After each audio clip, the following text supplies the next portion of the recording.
Hey, how is everybody? Yeah, we got some code today. Hi, hi, hi. Hi. Okay, so the idea. Maybe, should we diagram first?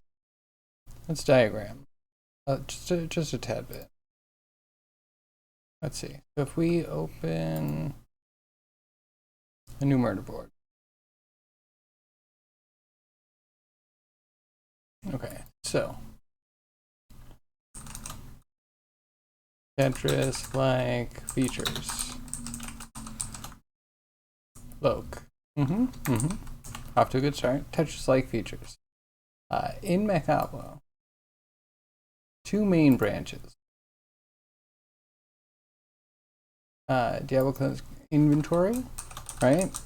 Because original Diablo and Diablo 2 both have Tetris-like inventory. Boop.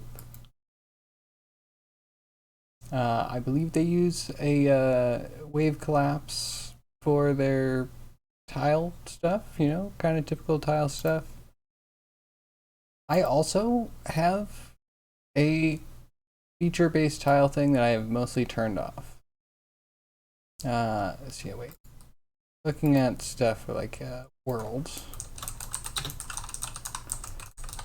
World generation. The first iteration of stuff that I worked on for world generation was tile-based features. Because everything loads in chunks. So yeah, tile-based features. These would allow you to like label an area, square area unfortunately, but it would let you label an area, have specific props for an area, like specific, like you can kind of cookie cutter print exactly what spawns on that feature. You can have randomized stuff on there, you can have randomized enemies on there, and they can connect to others. They also have like rules for being placed, like a bunch of rules, including relation to other features. So, complex labeling system.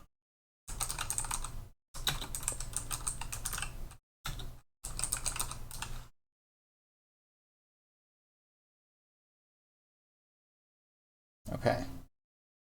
And then complex rule for placement. This is what we had.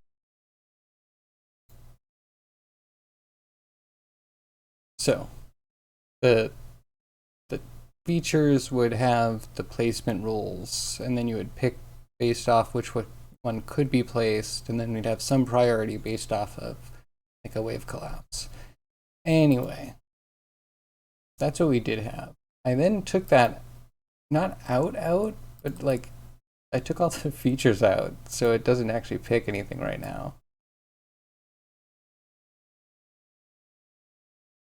Uh, I needed rivers. Rivers were the dividing thing. Rivers. The nightmare rivers turned out to be.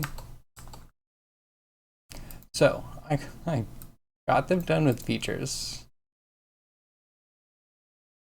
but then they were lame. And the terrain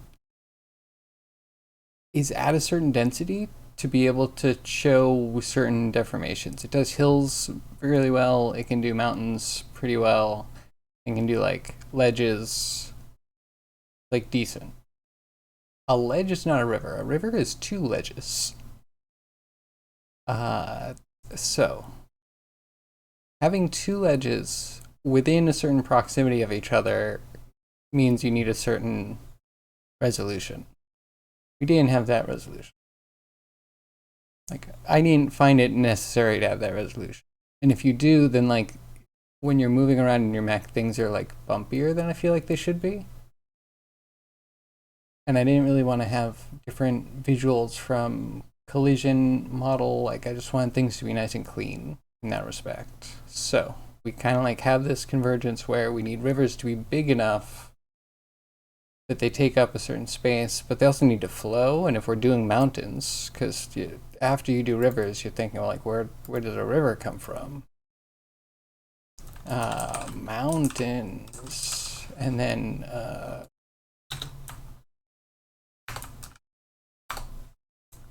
mountains, oceans. Okay, so this is just like the natural progression of my mind. Rivers go to this stuff, right? This stuff, that's not what I meant. Mountains and oceans. That led me to map. Map generated, which worked well, actually. Not that I implemented it perfectly, but map generated. Thank you. Perfect. That led us to this line of thinking. Sorry, so this is all general. We're gonna move this out of the way. So where we are. World generation, we had tile-based features. Tried to get rivers done with those. Had a little explanation. Looked bad. Little letters. Rivers looked bad.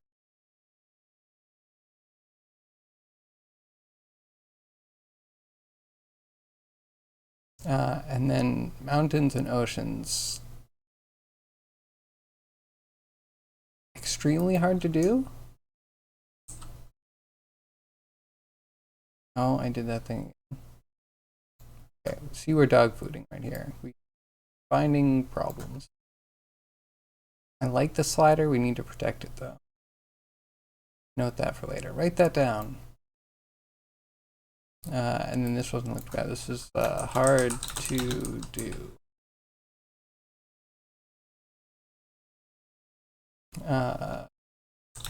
Prob looks bad. So that's where I was there, right? Rivers, I got them. They looked bad. Mountains and oceans, they would be really hard to do because I would then be creating things that need to have the right depth, and then they would need to be striated, and then it would be difficult to have a feature that would deform everything to the right depth, be procedural, and wouldn't just be part of like a gradient of features. You know what I mean? Like, how would I do an ocean citadel that could spawn anywhere within this area when this area is at a certain level, and then the thing could be at a certain level? If it spanned a couple of areas of different heights, then it would be stuck at a height. Could be cool, but like, I don't know. I saw the limitation. I was like, let's not. So, map generated. This was good. We did it in Substance Designer. That's mixed.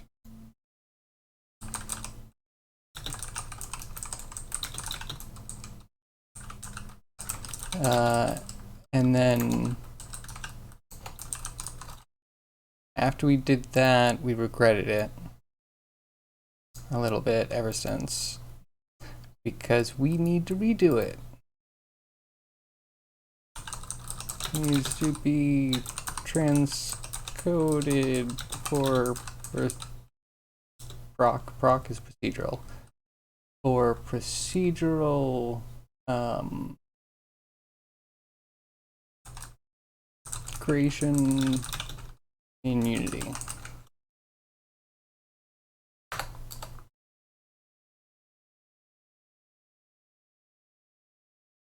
Oop.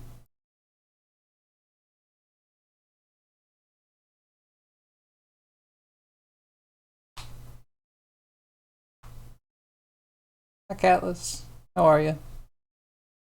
What are you up to today?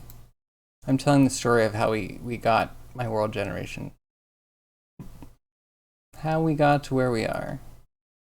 Uh, yeah, what are you up to today? We'll dive into code soon. I'm procrastinating a little bit. But also, because it's going to be done so out of place, just like, yeah, a little backstory. Anyway, so we started world generation by doing tile-based features, like a lot of games do. But then moving through them in a first person, like it didn't feel great. But it did create a complex labeling system, and I created a bunch of rules to get them to place. And that still exists. But when I tried to do rivers, they looked bad. Mountains and oceans would have ended up looking bad and like caused problems with doing cool features. You know, like a citadel, castle, uh, giant cave, who knows? Whatever specific weird thing we want to place in the world, it could clash with anything we have to do with like trying to do gradients of tiles to get up to mountains and down to ocean depths. So we went with maps generated, rivers to go from mountains to oceans. So we use substance, and then we need to redo that for Unity. That's where we're up to in the explanation.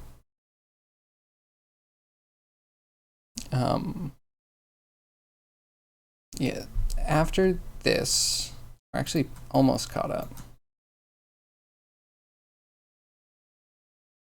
So after map generated, we just started creating prop or enemy per point in the world chunk. That leads to this.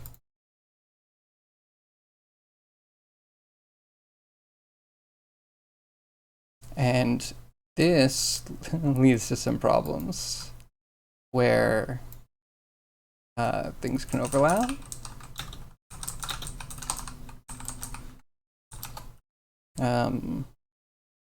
Big things are problematic. We don't have AI navigation around the world, which is fine if we're doing pebbles and trees, more or less.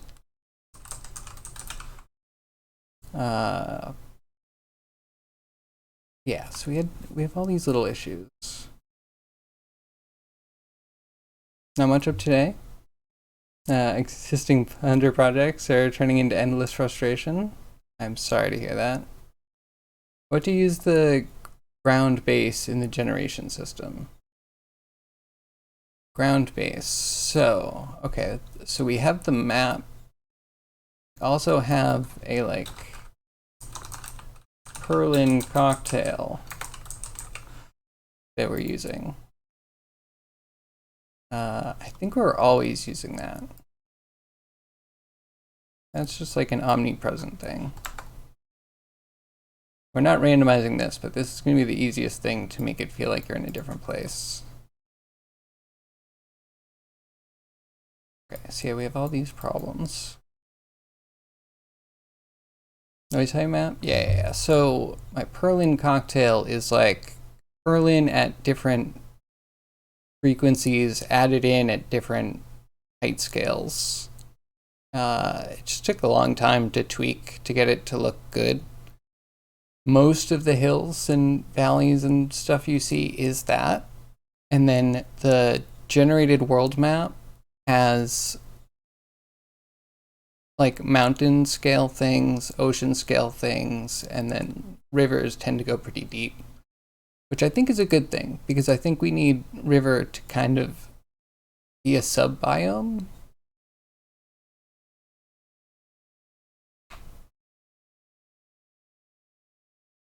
Drops, but step by step in an S shape from the ceiling.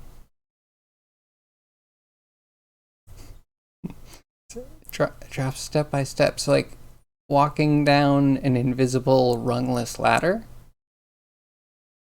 but in an S shape. I'm intrigued.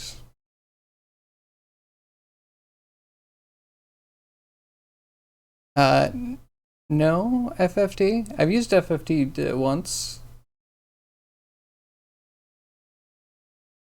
Tetris, we're gonna Tetris-like features. Don't get too excited. We pretty much need. Well, I was gonna get to it, but I'll let you investigate ahead of the class if you want. There's a game called Dredge, which makes me feel like it is the pinnacle of low pressure or like no time pressure Tetris boards. The pieces are interesting shapes. The board is an interesting shape. You have to deal with different board shapes, sizes, and you can rotate pieces. So like you can't rotate in Diablo-like things. So like that, I feel like is the pinnacle. We might not go for all of those features, but it would be a shame not to do a couple. Like how hard is it? I was gonna do a piece that can go on the board and the board, but then why not make a piece and then the piece can fit onto a board which is extended from the piece, right? So that way, if we have different shapes, we could try and fit shapes into shapes. Probably not going to use it fully, but like if I'm making a module, let's make a fun little mini game, right?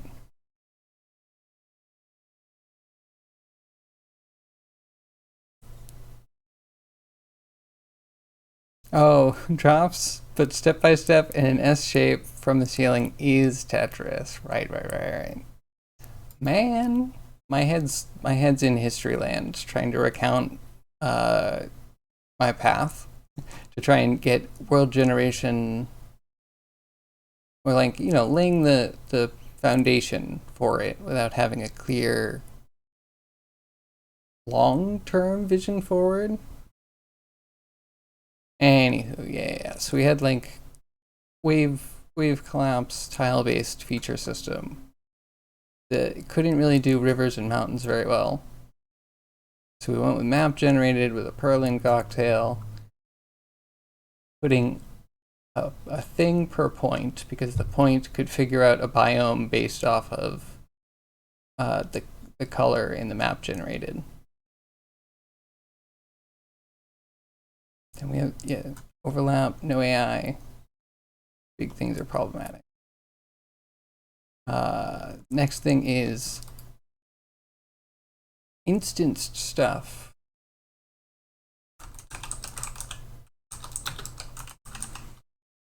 So this was a big tech that I unlocked.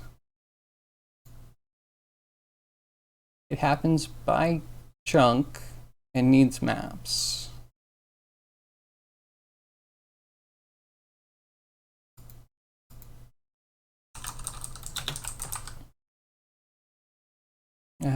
Not maps, needs masks. Similar, but slightly different.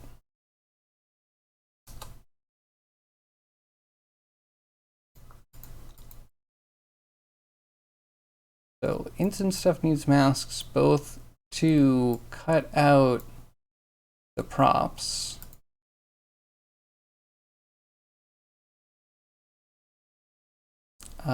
and I guess this is a fake connection, but this will be needed.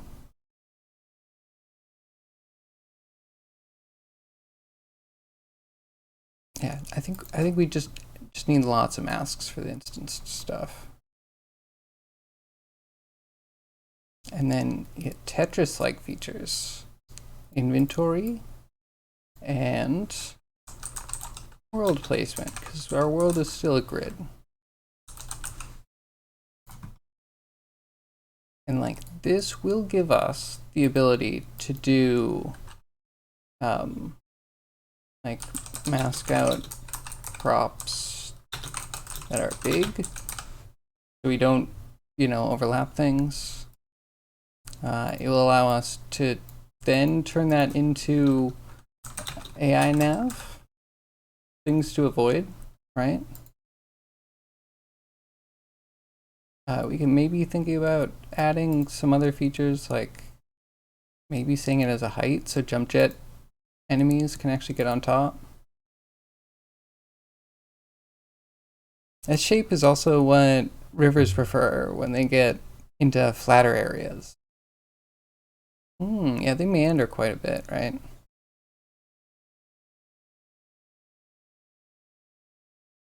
Uh,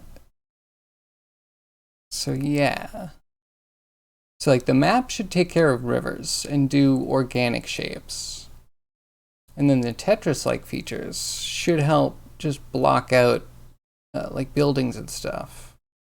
Um, Now, the things that can fit into the Tetris board themselves can maybe be map influenced.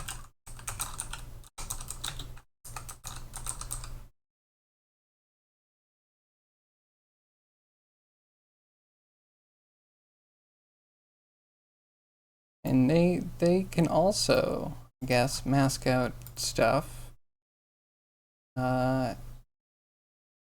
So yeah, like already all of this synergy. And then I don't know if I'm going to use it for the inventory system, but we could. Possibility.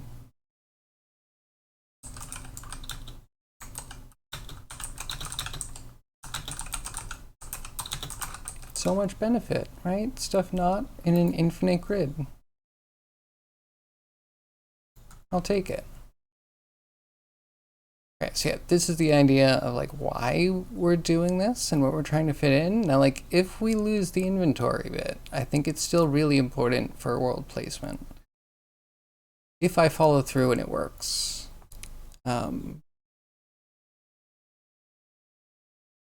Yeah, so we need a couple of things that we absolutely don't have yet. We need like better map reading, based off like height, fall off, steepness, all that kind of stuff. How underwater.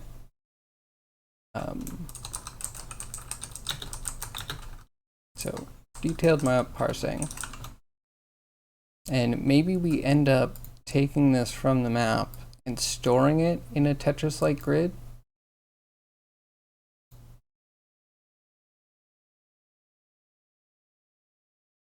Which then can get fed into whether we are placing certain pieces or not. Details, yep. That.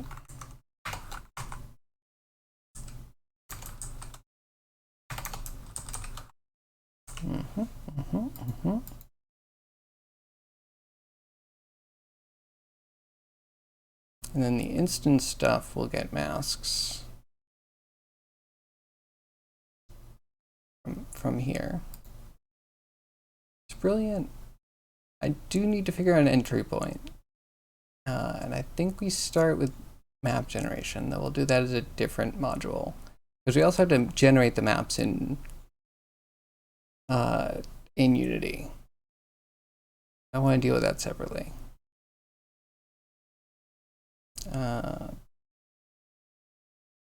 Yeah, so we pretty much just need a system where we can put in pieces and get out masks. And then maybe have something that will allow us to just fill extra pieces if we want a certain density.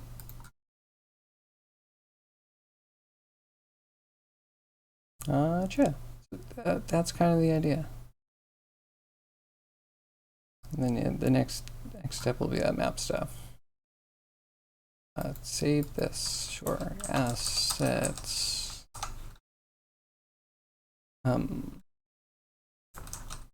Origin history. .json.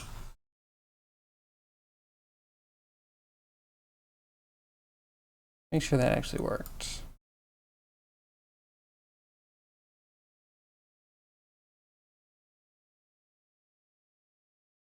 There it is. Clear. Origin history. Nice. That system's working. I have some confidence now. Alright, now that we're done with that, Cryogi, what are you up to today? Do anything cool?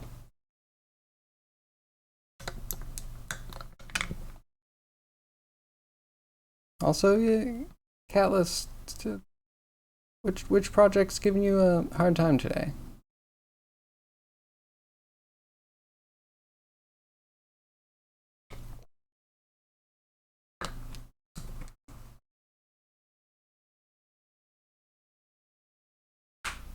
I am here to procrastinate. I only have an idea of how I want to start it and what the end should look like, and everything in between is a giant meandering trail. Or maybe a really straightforward thing that won't take up as much time as I wish it would. You ever feel that way? That way about books? Like, I've invested so much time in this book, and now that I'm at the end, I wish that I had invested more time and that I enjoyed it as much. Then again, if it was longer, I probably wouldn't enjoy it. Horrifying truth of humanity. I want more, but more is actually bad. We were retopping an earlier kobold for a couple hours. Everything is so slow. I'm sorry. You should... Have you tried 3D Code's trial? Just like download the trial, see how fast that is. I'm just curious, just as like a side-by-side comparison. Like, is it Blender? Could it be add-ons? Maya gets slow if you have too many plugins. Okay, what do we call this? Dangtris?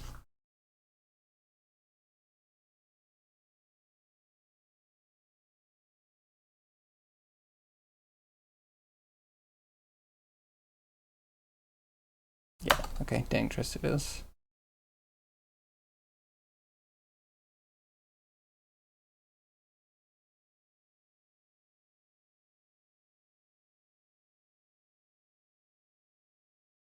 Okay. Actually, no, that's not right. We need this to be like Dangtris, piece.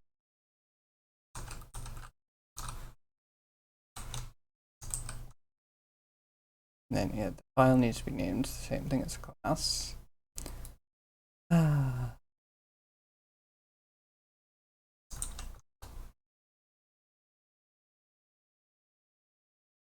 And it's gone, the disappearing act. Isn't this so useful?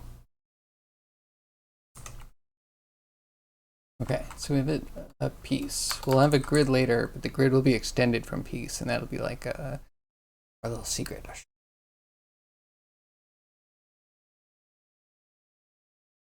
Rigged a mid-high poly version to repose the legs for easier retopo. Then went with retopo flow as usual.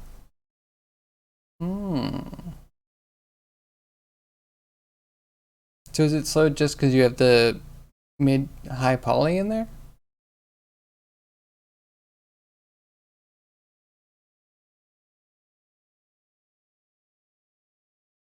And it always strikes me as kind of interesting that, like, we went from box modeling, subdividing, sculpting under the constraints of our ignorant former selves, and then, you know, either kind of like committing to our original model and just baking down. Like, why wouldn't you just box model again on top? The drawing on process feels like it's trying to learn the same skill in a brand new way. Like, kind of reinventing the wheel in a way. Though I understand reinventing the wheel is really important and you should do it as often as you have a need to. Lisa was very slow to rig and bind. Oh yeah, that's real. That's real. Yeah. Once you start adding in the math for all of the points to have influences and then have fall offs of those influences, yeah, you start getting dicey. So wait, why don't you save it as a new scene and then delete all of the rigging stuff once you repose it, and then retopo it just as is. You can even like hopefully bring the rig in after, but like if you're having problems, like strip the scene of as much as you can. I have to do that too. Okay, let's see. I don't need you comments. I know what's going on here. An update? You're not welcome here. Get out of my life. We might throw an update in later.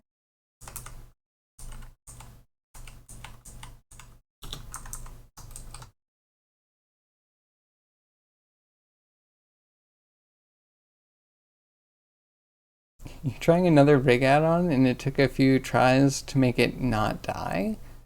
What rig add-on? What kind of stuff does it give you? Why would it kill your computer? Made a copy and applied the rig pose on it, so you were retopoing without add-ons. Okay.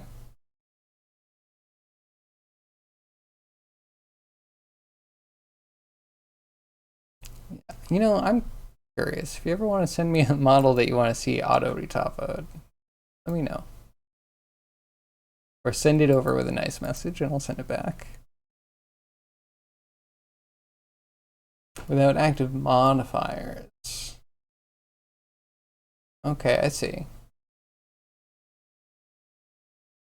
Yeah, rigs.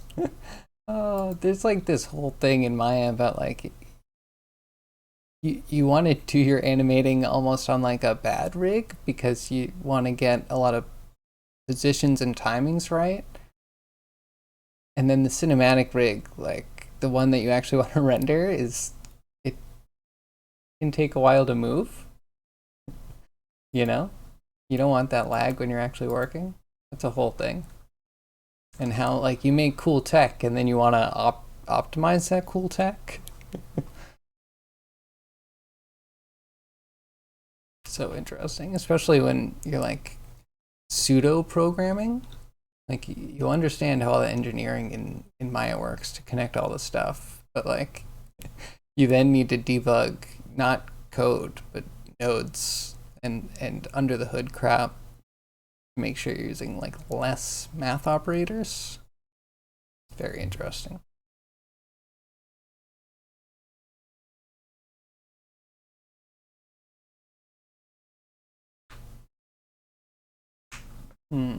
Okay, anyway, so we have a triangle piece. I have a couple of things. All right, you know what? Nothing's permanent, right? Let's have size. Int xy.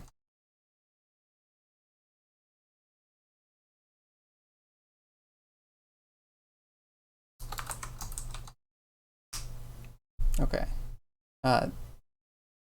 And I think we just need bools, right? So within the xy, we'll have a grid.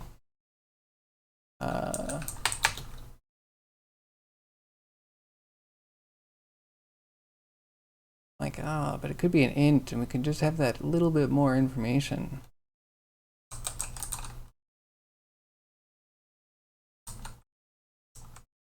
And then jagged array.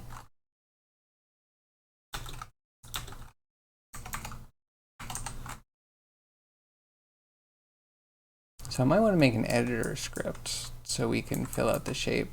Like a cool little set of checkboxes, a little grid of checkboxes. Wouldn't that be great?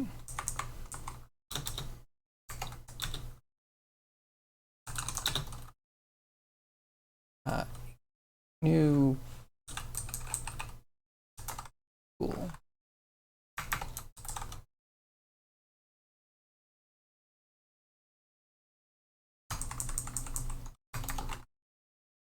As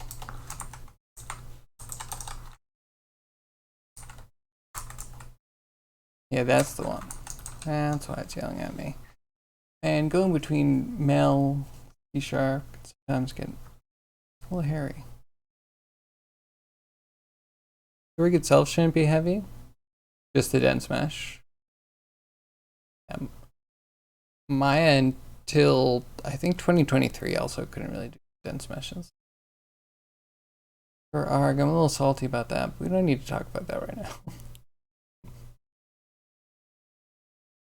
Okay, so start, or do I want this to be a mono behavior? So mono behavior means that it's going to be attached to an object, and it's not going to function unless it is on an object and helps describe what it does or what data it needs to hold, functions it can do. So if we don't need that, also don't need start.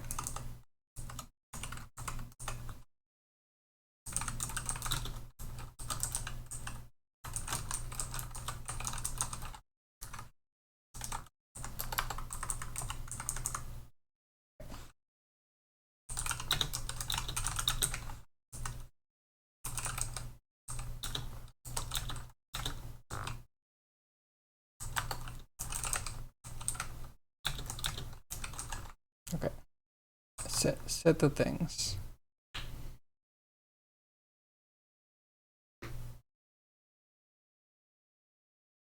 It appears that the default skinning algorithm on that rig add-on doesn't like cut off parts. Maya lets you get away with too much of that. I'll tell it like it is. It's nice that I can get away with some things, but you can find that you've like fully painted yourself into a corner and you're like hanging off the sconces. And you're like, oh wait, how did I not realize I'm hanging off the sconces right now? If I want to get myself out of this, well, I definitely need to go back and undo some stuff. Really interesting. Yeah, it'll let you stack some history that you'd be surprised about. And also slow some stuff down quite a bit. Okay, so that creates a thing. Well,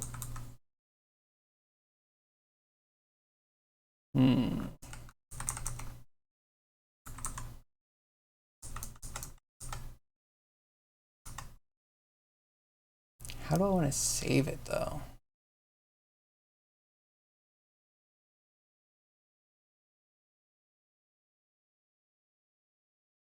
I don't know. JSON would be kind of a nightmare. Guess just row, column, true, false, true, false, false, true, false. That would work.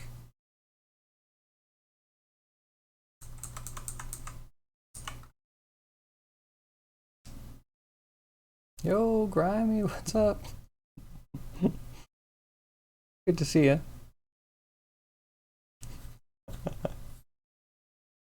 No worries, Grimy.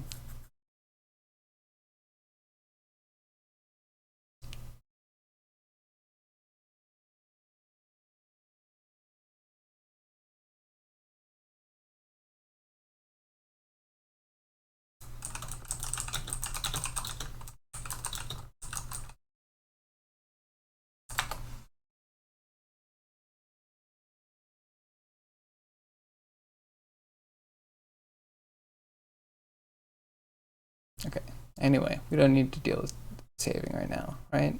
We're gonna have the jagged array, we'll deal with the jagged array.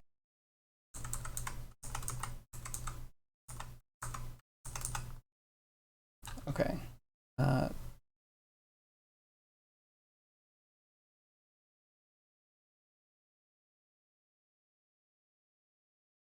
Should it itself just be able to poop masks?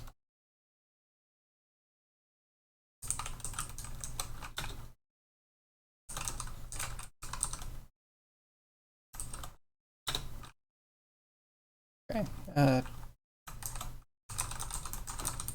Piece road.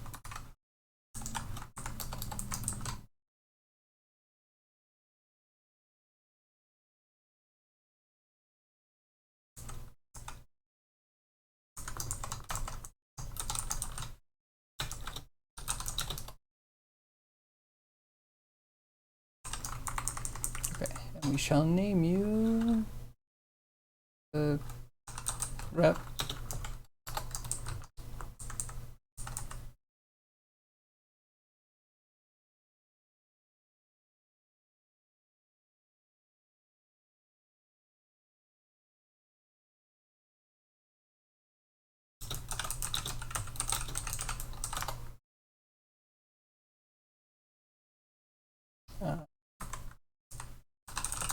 Return rep.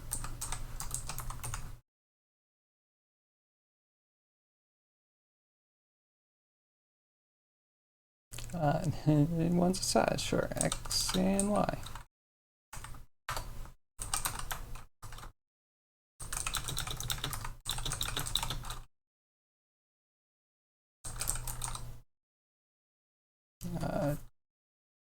Shape dot length.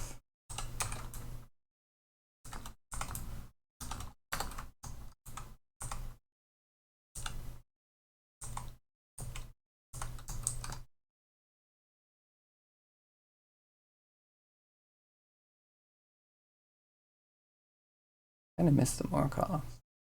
Getting really cute.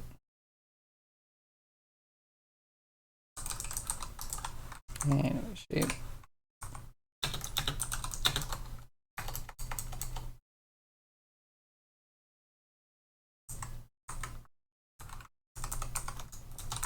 Yeah, we need this here too.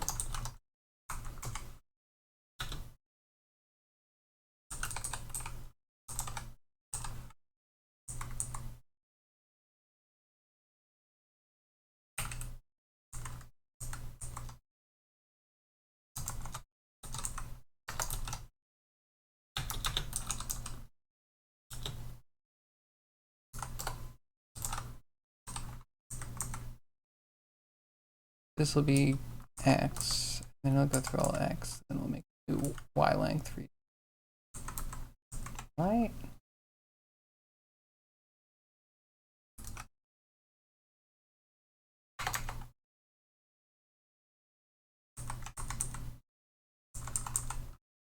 This Y arrays, why do you always give me a hard time?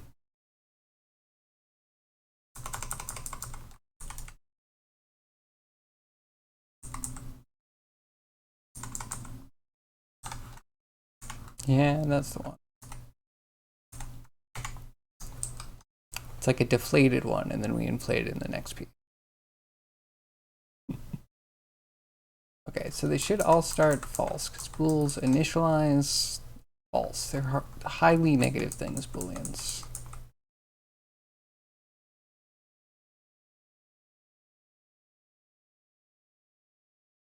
Okay. So shape I does not equal. Shape is going to determine a place at a pixel. We need a color array.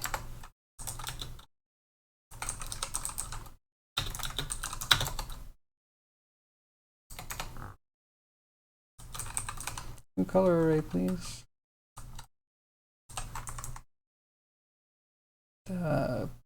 X times Y.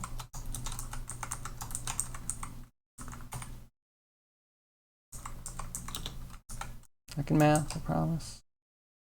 In small quantities. We're looking at shape I determining either black or white, right? So equals I equals shape.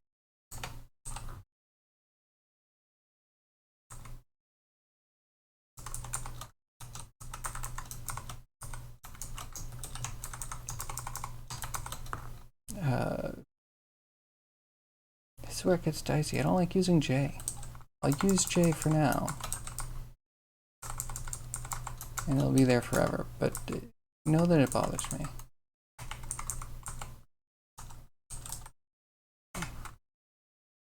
Nice little jagged array. And then that will be white or black.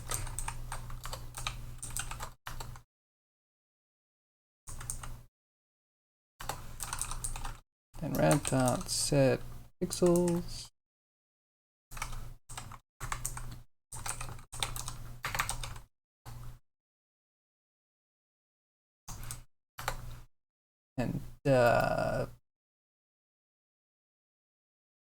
apply.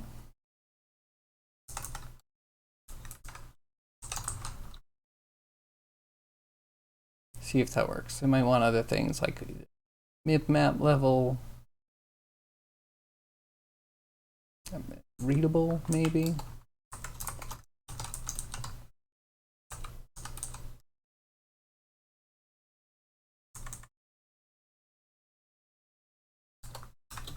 Wait, let's just got to do readables here.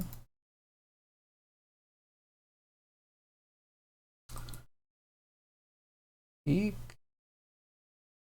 Show me what I'm looking for.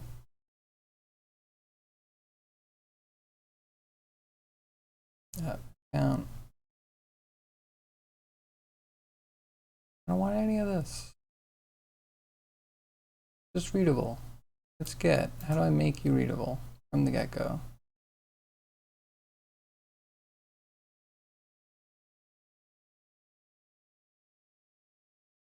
Make no longer readable.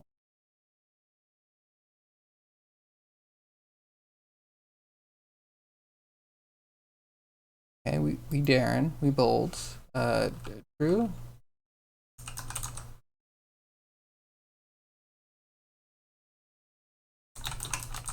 There we go.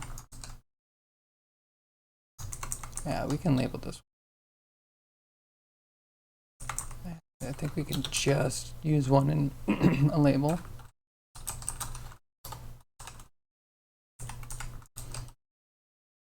These. Man, but it has a default. Programming languages suck. I'm just gonna say it. Flat out. Like, come on guys, get your crap together. What's the point of having labeled stuff? It's just to put a word in there. I could just have an inline comment. It bothers me to no end that like it's a clear thing that like could be functional, but no.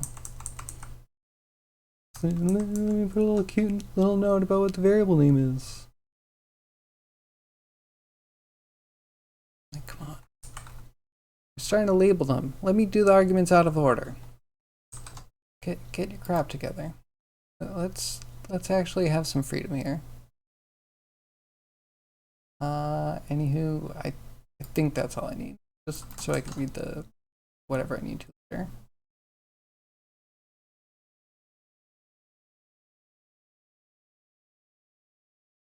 Okay. Wondering how much I should put on this, how much I should put on the other thing, like the grid, but I'm pretty sure anything I put on the grid I'm going to want to shove back to piece functionality just in case.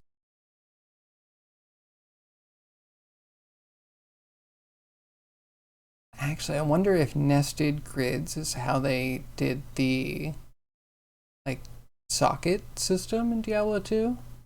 It would make a lot of sense.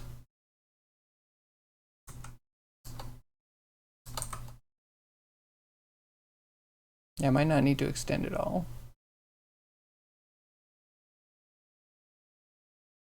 Now extending might be nice so we can have a base shape and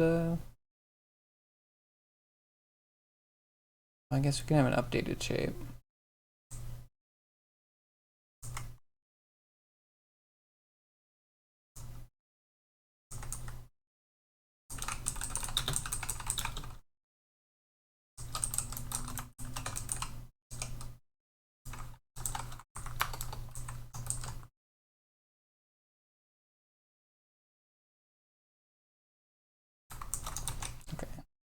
Let's put shape into shape.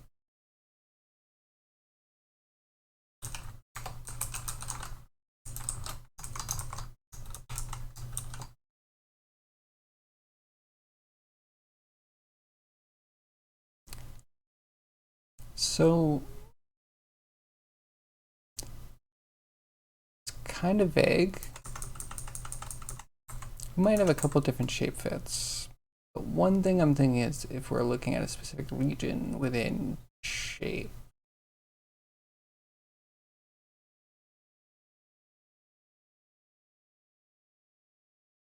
But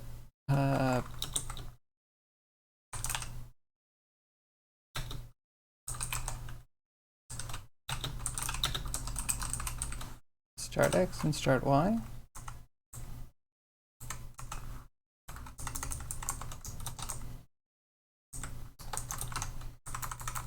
Okay, so for all the shapes that we have, we start at start X and start Y.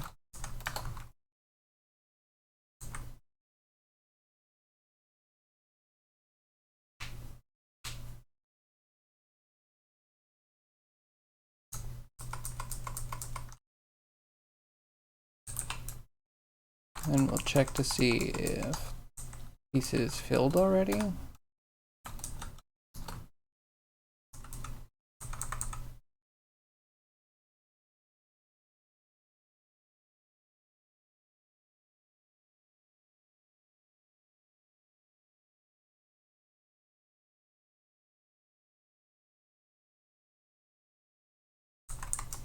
Guess we just need to know if it doesn't fit and return false. Otherwise, return true.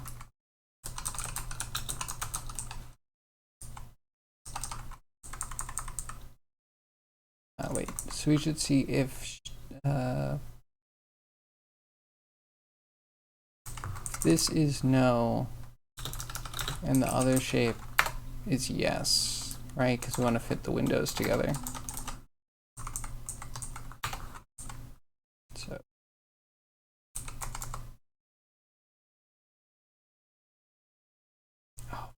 that is the number. Other shape is assumed to be smaller.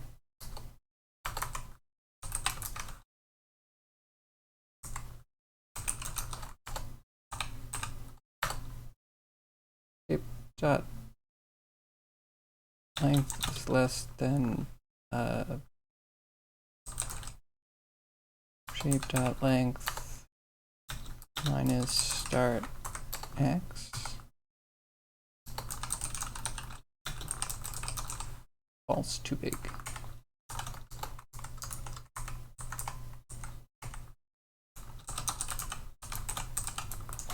Warren, you too big.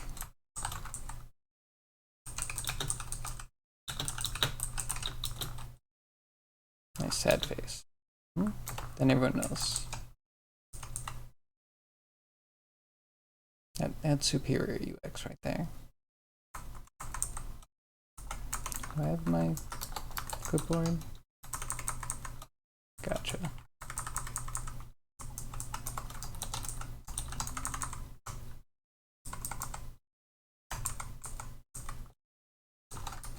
Okay, you need to at least have that.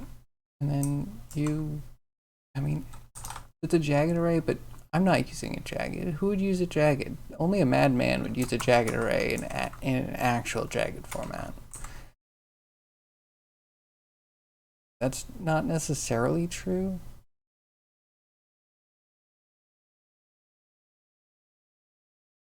So I guess it could make sense. I don't know. It's not me though. Not for this application. Shape 0. Fine.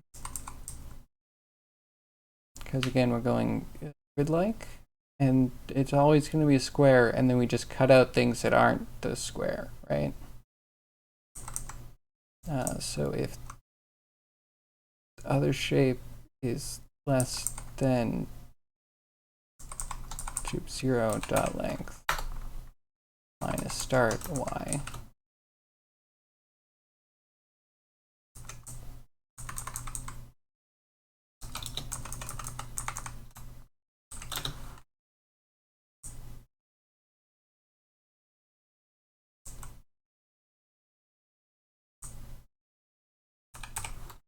yeah, there it is. Cool.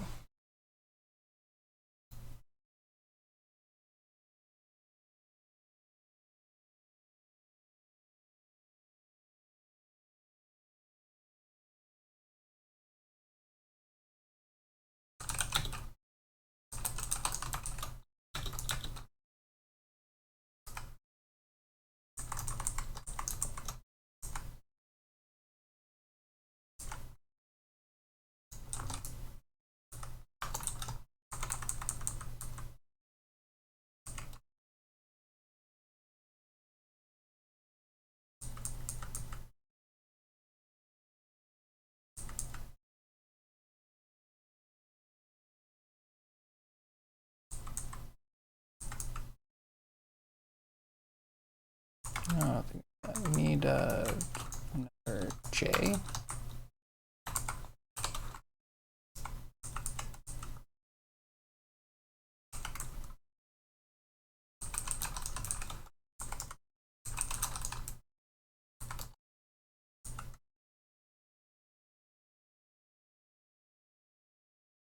If that's false and this is true, we return false.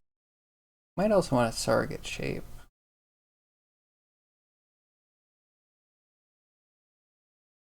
Yeah, I'm feeling this could be a little bit different.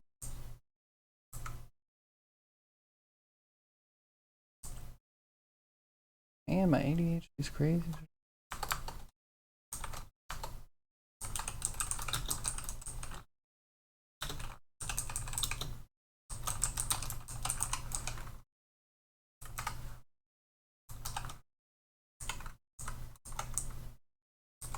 This one shapes fit. That's it.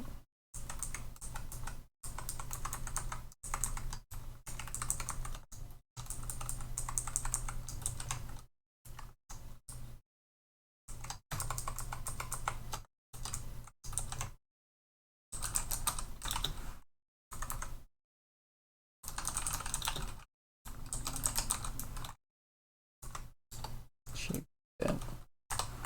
And then we put in the start, the just shape that we have, and the other shape that we're provided. Perfect. That makes sense.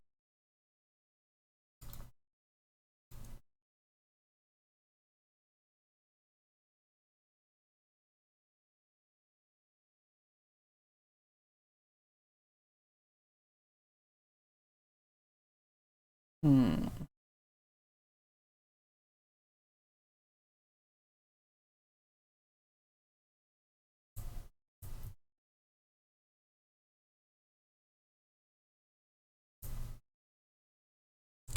feel like this might get confusing later.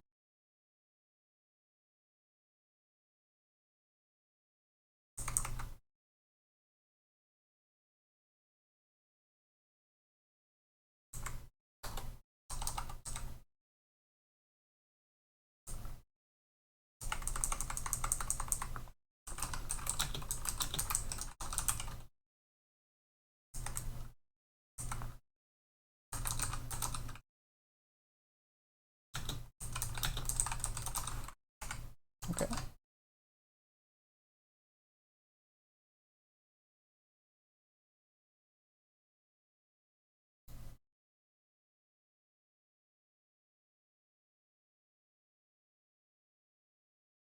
Okay. Yeah.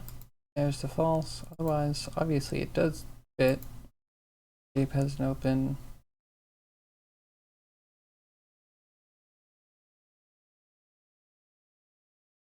This could have an open, and this could have a closed, and that should still work. Because closed aren't like mutually exclusive. They are voids.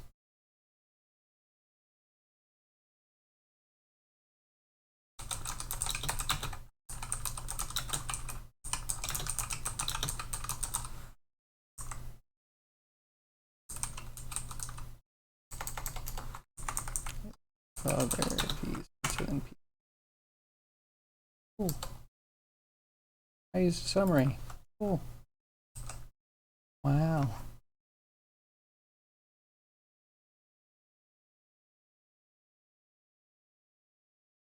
Okay. So make thing. Make thing.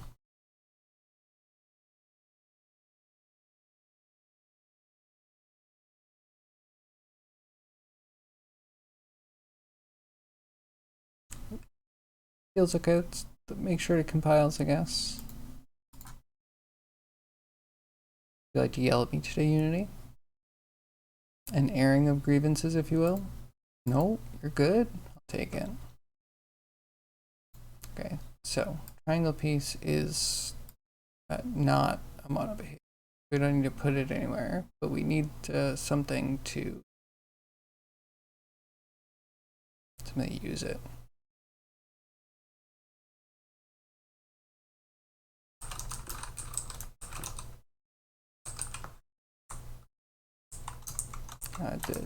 Dang Tris test.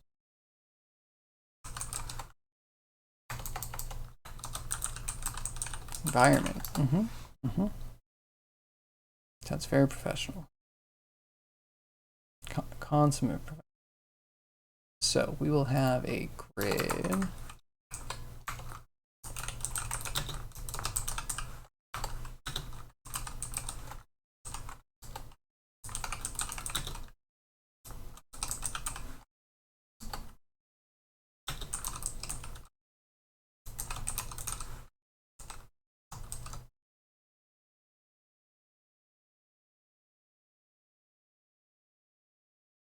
Maybe a Dangtris piece should be a scriptable object. That way it kind of like metaphysically exists in the project, and we can like put pre-configured patterns onto things.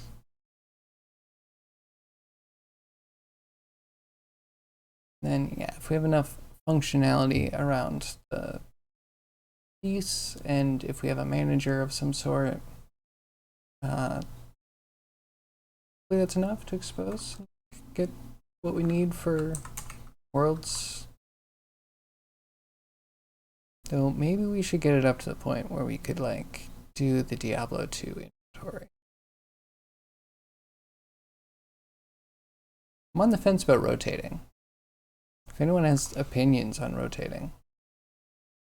Like Diablo 2, you can't rotate. I think I like it like that. There's simplicity. I also don't feel like I need it.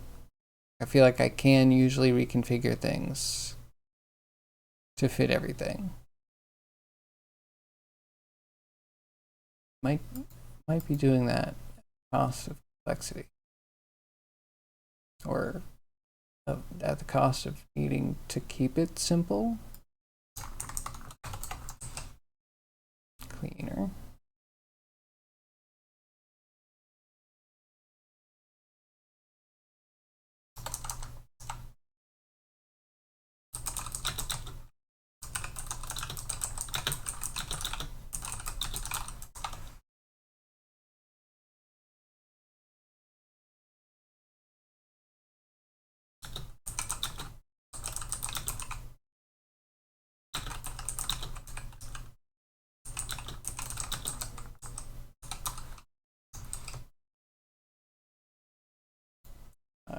Shape space.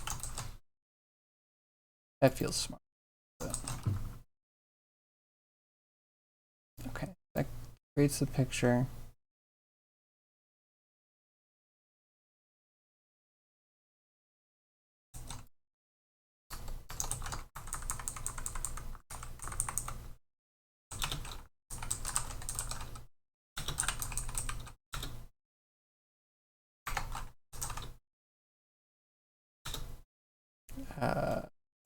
Data.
Okay, so now we just need to fill pieces on data. We can do that, right?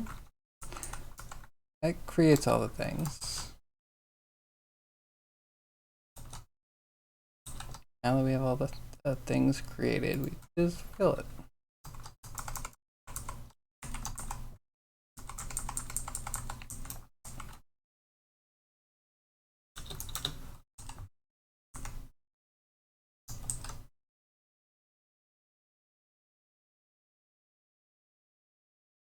Okay. Data.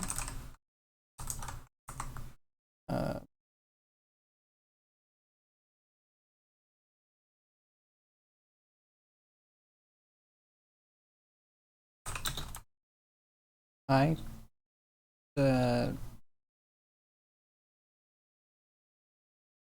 maybe I times x plus j? Is it?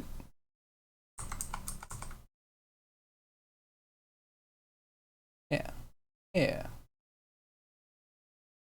That should work. To use it in that orientation. It'll be fine. It'll be fine.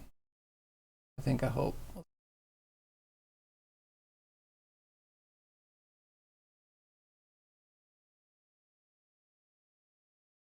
Ooh.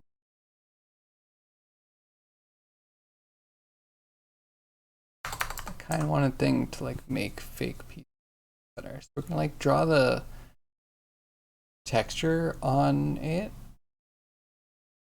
but then we should have it squished to the right aspect ratio, right? So like create a new piece.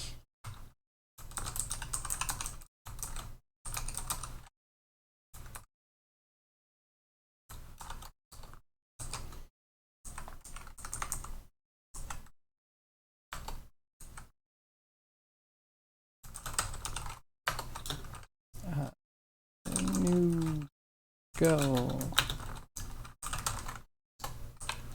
Really need a primitive for this. In fact, a quad should do.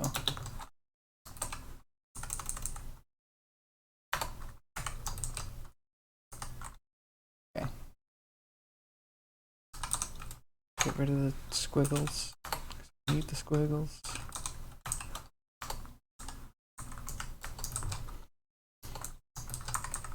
Okay. In this, we're going to want to put in our jagged array shape.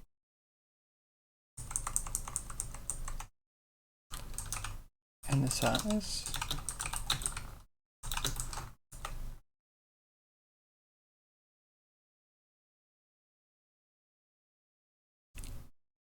Create a new material for it.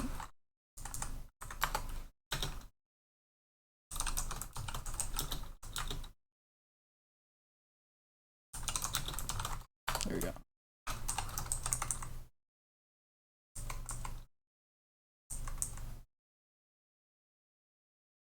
And then what do you want? You want a shader.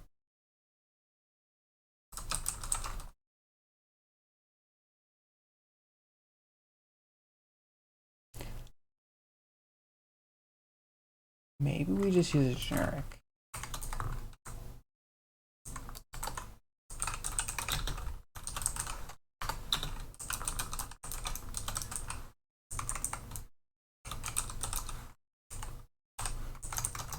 Because then on each individual material, can we copy the material? I think this it'll be fine. This I would want to set texture. Probably underscore main text. Do whatever we get out of the thing. We're gonna create a new dang piece.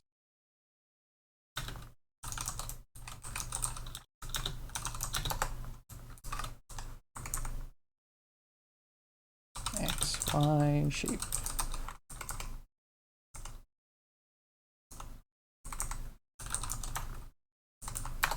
Piece dot piece row.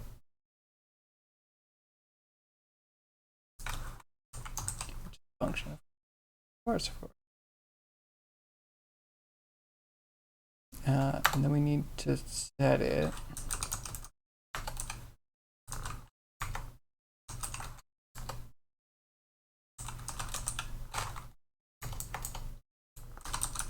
render, please. Thank you. But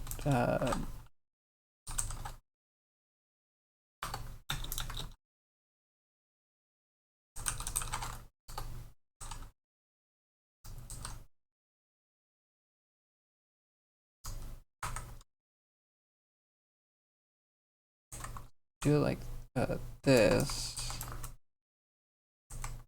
Oh, fine. All right, we need to store the renderer.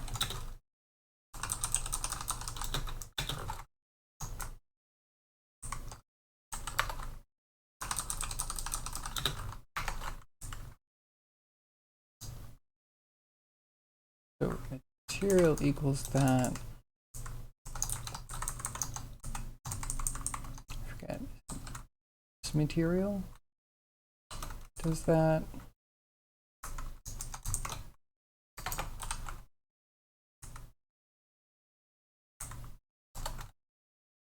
Material equals this, and then I can set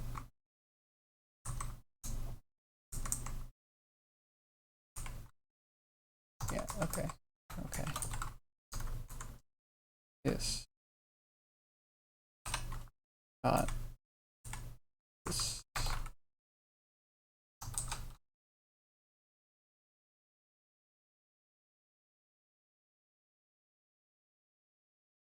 First, instantiated material. That's the important thing. And then we're going to set that instance with the texture. Is our new piece. And then new game object transform dot scale equals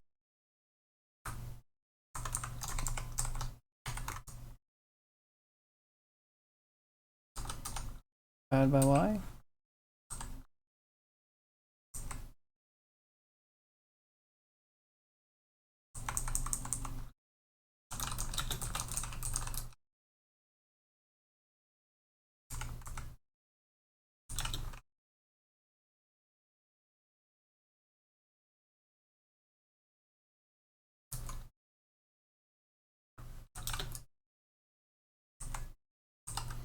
You see code? Are you dreaming? No, sir. It's all for you, zombie. It's all for you. The Matrix finally get you? Not today.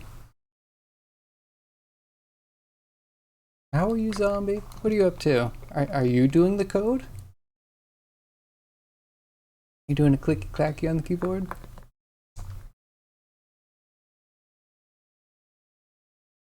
I know Crowley hates that because it's the anti-clicky clacky on the keyboard. He wants the silent slab.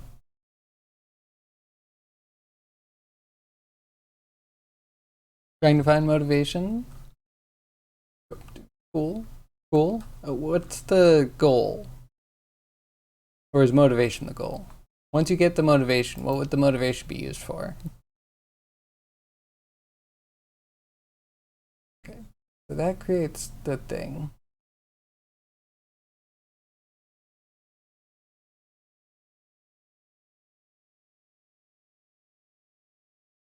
Oh, it wants me to use the fancy word.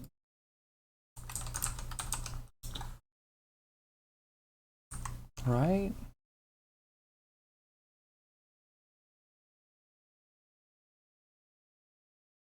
Param's shape. Be the param.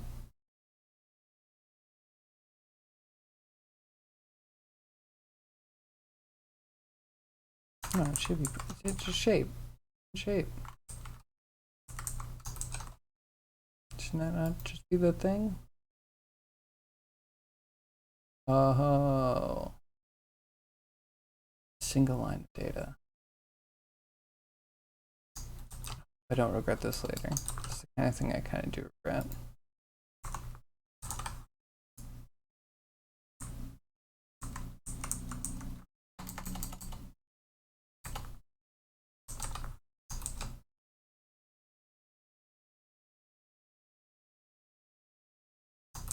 There we go. Already invalidating some of our code. Motivation is the goal. After that, the sky is the limit. Don't go too far, sir. You'll fly towards the sun and your wings will melt. We've heard that one before. Your GPU will melt.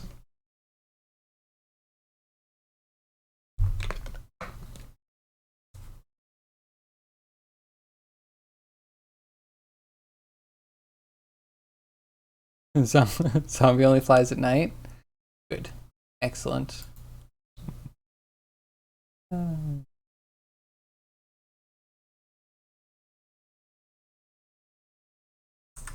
That we have to test piece.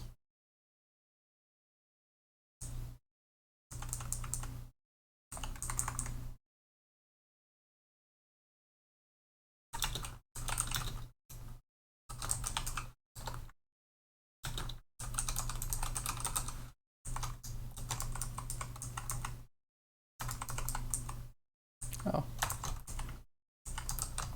I planned it, I swear.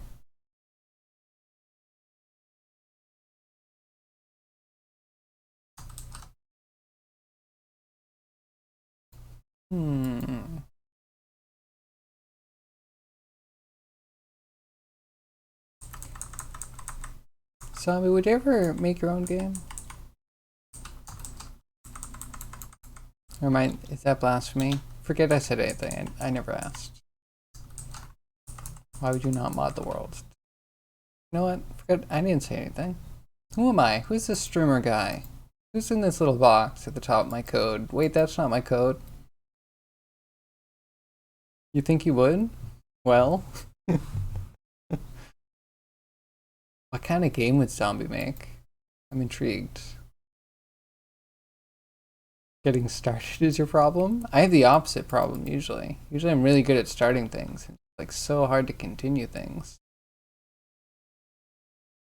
You have 2 to 3 ideas currently. Hey. Yeah. I'll let you keep your juicy brain nuggets. That's encouraging. 2 to 3 ideas. Are they big ideas? Small ideas? What am I doing? Cast into a float, sort of. Remember how to do this code stuff. I swear.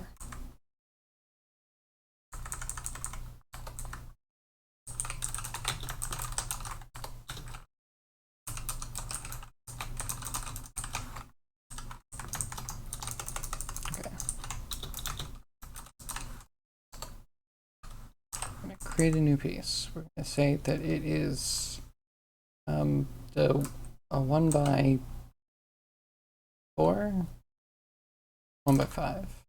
It'll be like a long stack.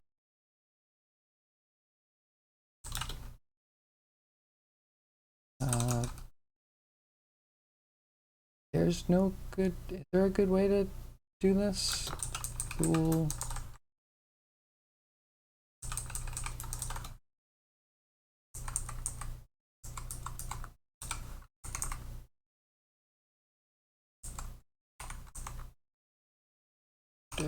True, true, true, true, true.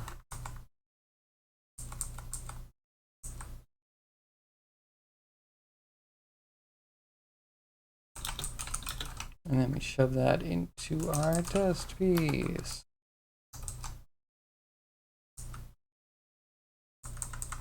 And I guess we need another one for our fake grid.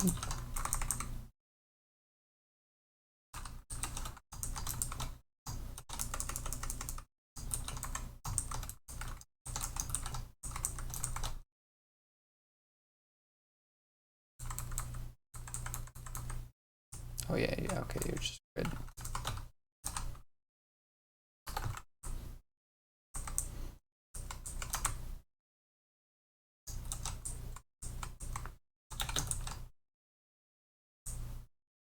Do you need to be new? Is that why you're red? I'll make you new. Oh, it hated that. Please?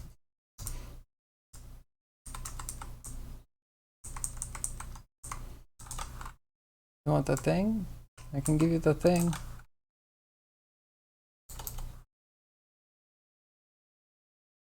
Likes it up to a point.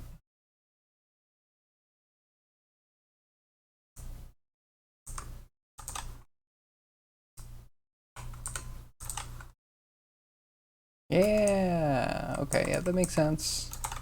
I don't know why my brain throws out this useful array information every time.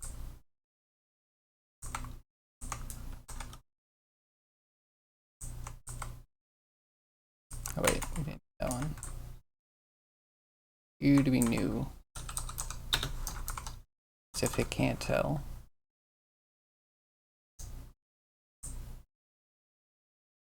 Okay, because I'm lazy. This is 2x5. Might have that oriented. We'll see, it'll yell.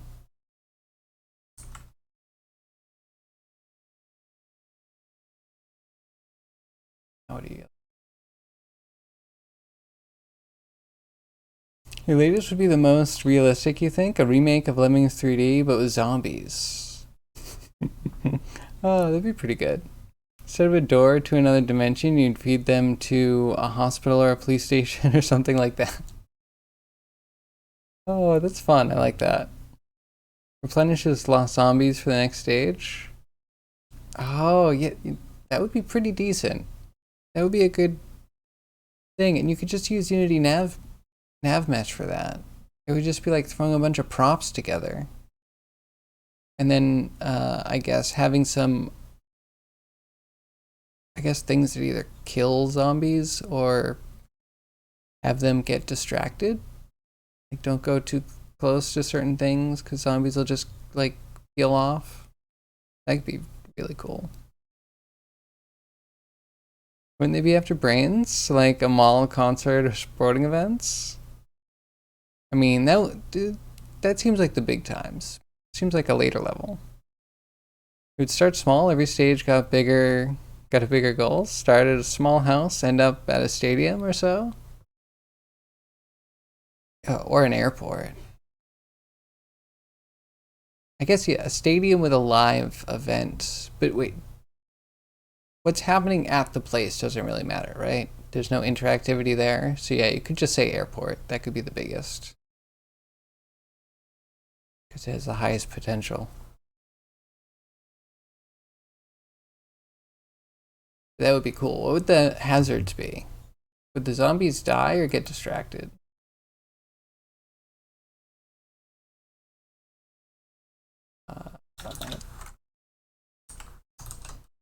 I can type.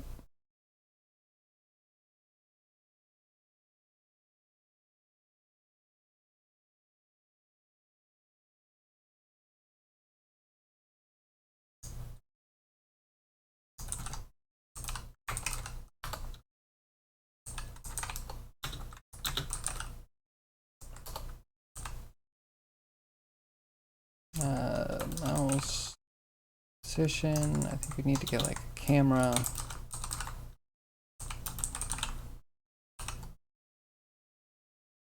And then screen point to world point.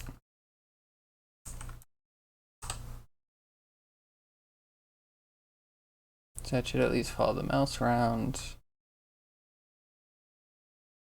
We could put the grid somewhere too.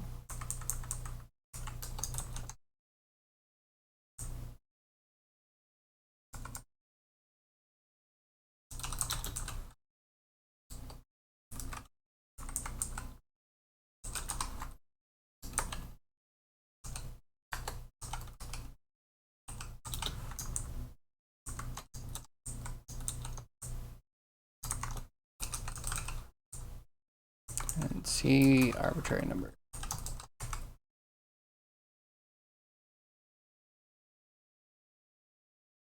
There wouldn't be no interactivity, but maybe some fun animation with people jumping out of the window or so. Screaming, of course, but in a fun, cartoony way. You want cute zombies? That sounds good. But yeah, isn't Lemmings like you need to guide all of them together and some of them could like fall off cliffs or whatever before you get to the final place? That was one of those things where you want to get as many of your starting number to the end goal. And then you have something that like is a proper obstacle or hazard to go around.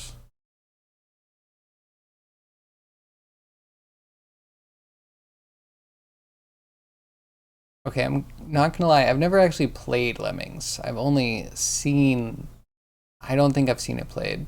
I have seen clips of it. Lemmings looks weird in 3D. Okay, hold on. What if you consider... It's not exactly... Have you seen Overlord? Because Overlord has that Lemmings feel. Wait, why do I feel like that's not right at all? Overlord game? And I want a new Overlord game. I would play the heck out of this. Can I get a GIF? Internet? Can we like get past static images already? I don't need static images. I need something to instantly give me that dopamine hit.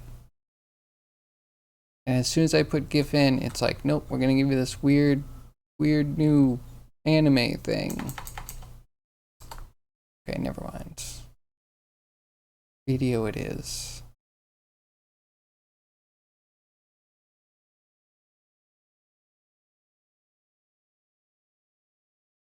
Wait.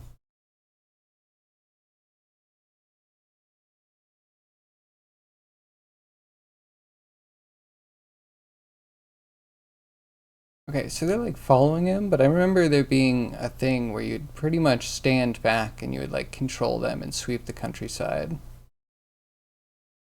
It was a cool game. I enjoyed it. But I would say this is probably one of the most modern takes on it.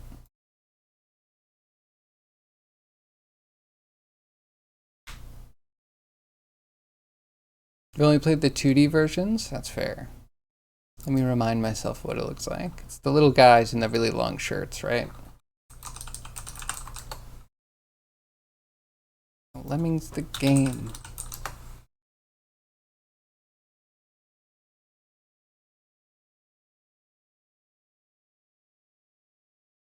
Okay.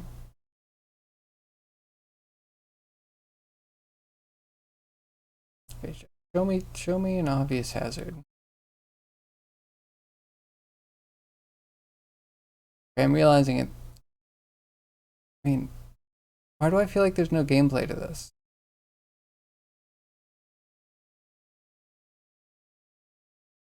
Maybe that's something I had going against it. Oh, did you have to place the things to get them to walk? It's like an engineering thing, mayhaps.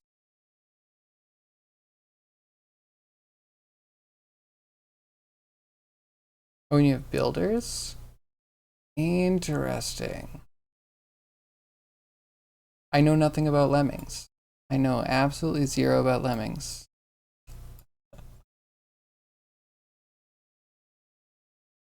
The lemmings just walk. Okay.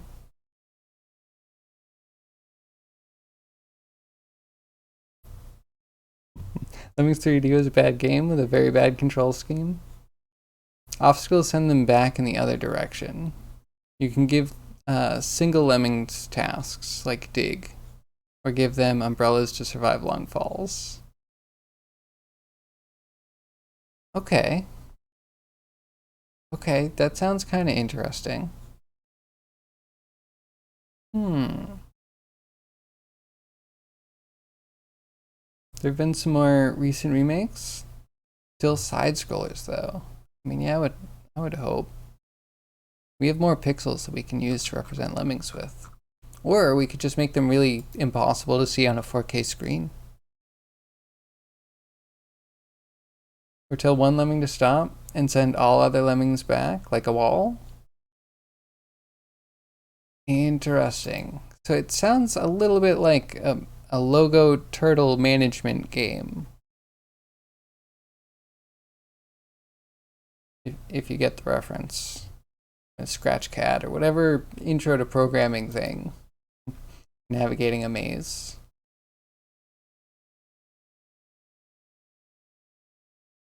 That sounds cool. And that could be really cute to get like a zombie to get like, I don't know, cop gear or like airplane safety lander high vis gear, you know, to like just throw on our high vis vest and the construction hat and just start waving the wands. Oh, that'd be adorable. I like that.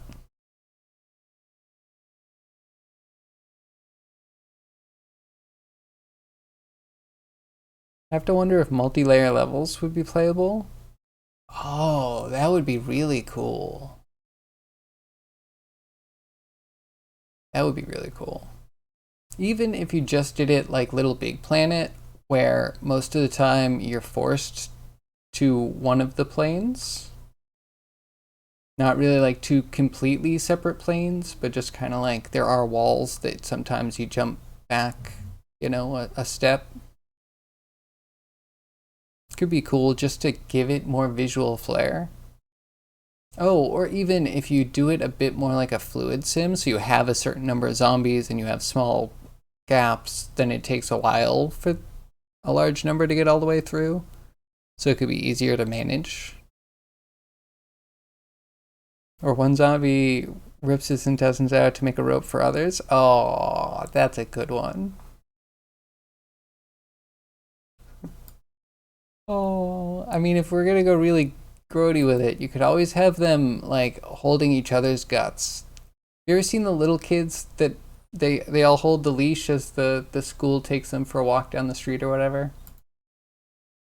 Not like leash around their person or harness or anything, but like literally just like all the kids hold on to a rope that the teacher's carrying. Keep everyone in line and orderly.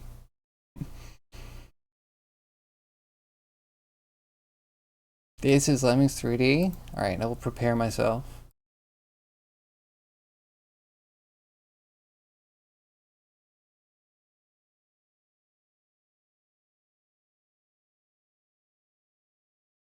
Should I not have skipped? I instinctually skipped.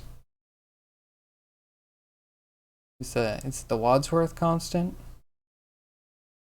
Oh, that computer just exploded.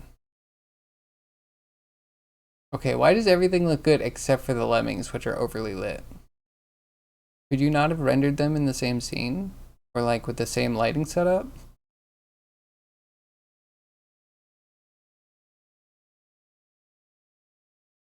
Man, I missed the 90s, 2000s.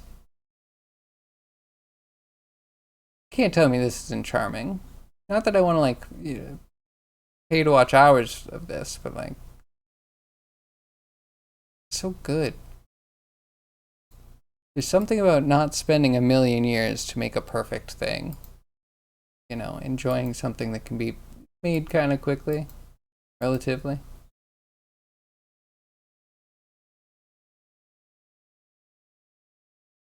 There's gameplay? Okay. Sorry. I love the cinematics though.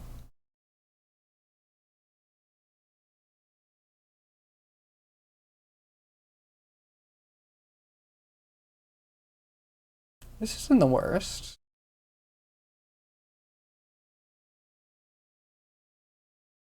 Oh, the controls do look bad.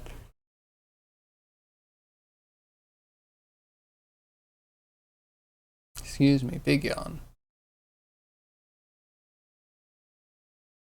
Yeah, the camera controls seem terrible. Like, you'd probably want a handful of different camera schemes. One for a pseudo side scroller, one for a tower like this, where it's actually like maybe you control the height and how far around, but it should probably be almost like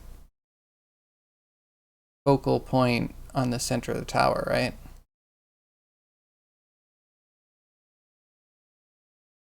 Yeah, I feel the pain every time they like rotate, pan, rotate, pan.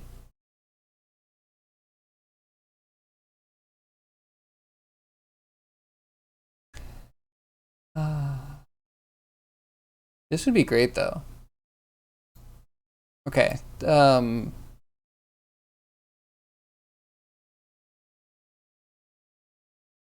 just gonna float this out there. You want to do anything that's not zombies? I'm so down. I'm a little scarred from zombies. Maybe you could sell me. I get to push my portfolio into a different art style, maybe. But definitely, I'm not working on photoreal zombies. Thank you. From a time when 3D didn't have an established control scheme. Yeah, and I'm thinking about it. Like, I don't think it should have just one control scheme. If you're really gonna explore what Lemmings 3D could be, I think you're gonna have a couple of different control schemes that are based around making sure that you have visibility of the level easily. Like these days, you might even want waypoints, like literally things you can click on to bookmark your camera position and then lerp between them so you get a good view.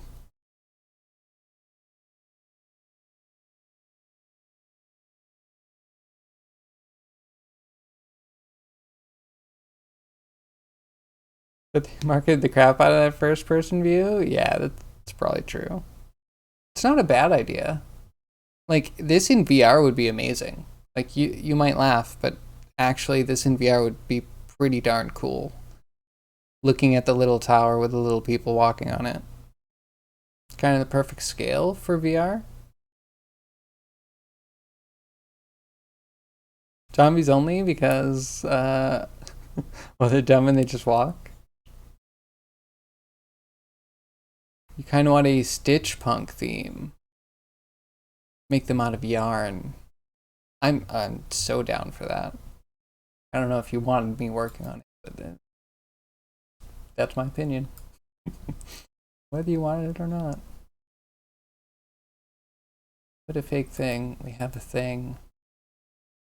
See what that does before we get all caught up in what it's supposed to do and all the things that can go wrong.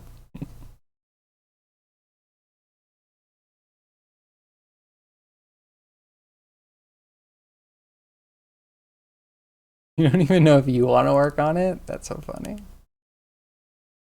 It could be a fun project. Absolutely. I feel like I want to work on a project right up until it's like, all right, Danger, go design some levels. And I'm like, that's where all my motivation dies. But yeah, making all the systems would be really cool. Making the art for it would be really cool. Making the camera would be awesome. Making a system where you can make the levels would be great. Just so much fun to work on. And then all of a sudden, I need to actually make engaging gameplay with all that stuff. And you might convince me to do it in some sort of group setting, maybe. We made it, yeah. I don't know. I need to have some design lessons demonstrated for me.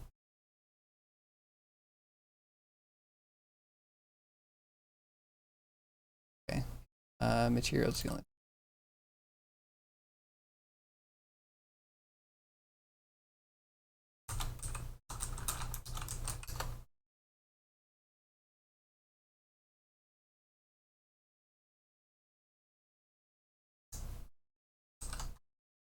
Okay. What happens? What do you do? Mm-hmm. Very interesting. Very interesting.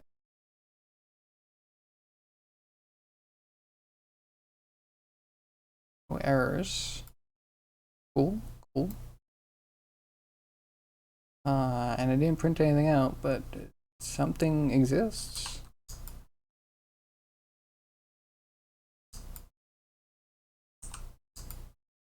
So that looks like it's supposed to be 2x5. That's a 1x5. Okay, that works. Scale's working.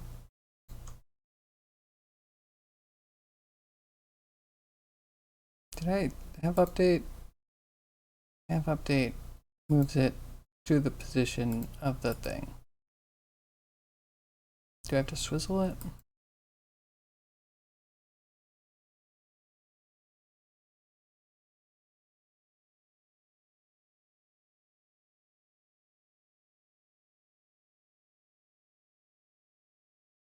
I want that to be like that.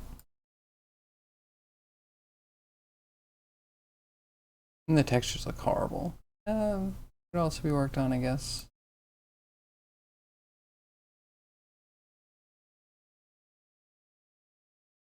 You think you wouldn't be creative enough to make actually 20 fun levels? And I need the. I guess I could do it if we had them based around specific mechanics. Right? Like, it's not too bad to be like, all right, we need a level where they,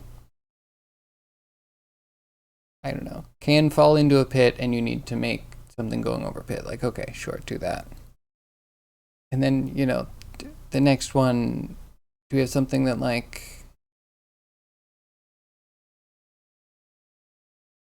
I guess the beginning is easy because you just do permutations of the mechanics. That's it. Maybe that's the secret. Maybe it's not about creativity. It's just about showing off game mechanics.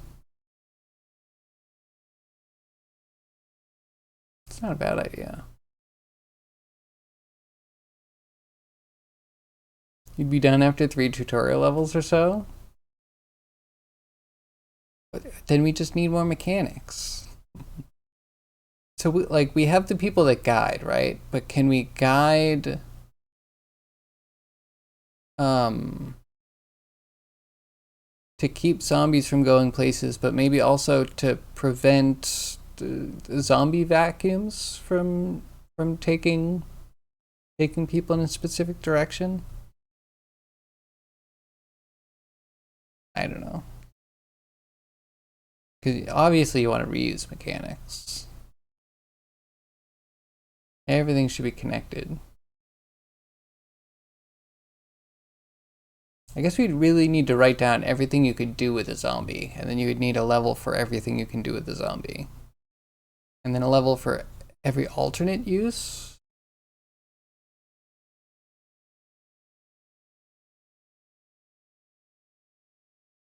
At that point, it would be easy to outsource level design. I feel like at that point, it would be harder to outsource level design because the level design is like tied to the mechanics. Like you might as well be designing the level with the mechanic. There are some games that just have hundreds of levels. And it's not I don't know. How do I put it? Some just have tons of content. It's not necessarily about being like the exact thing that shows off the mechanic, but then you need to bridge all the mechanics. It's a lot. Yeah, I don't know. How do you outsource anything? Unless it's like artwork, or like you just have a ton of money and you have if you have money, you definitely have people raising their hand to take it. I don't know any level designers that are just like, yeah, give me your game. I want to design a level. Unless Catless, you're saying that you would take over, because then we have a little workshop.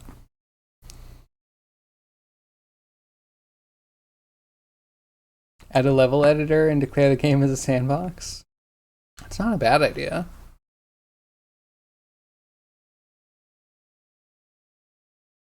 No promises. That's fair.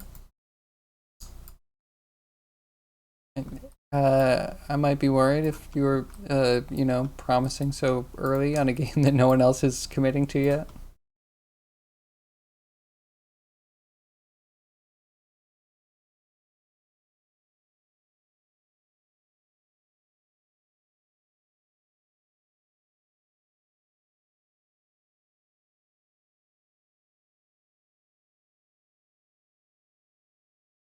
Okay, I swear I have a mouse.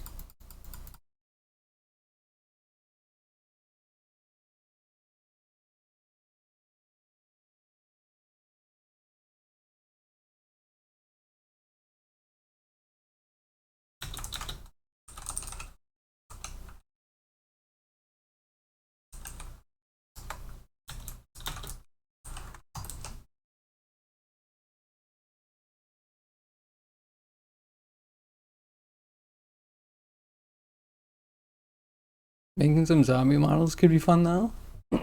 That's true.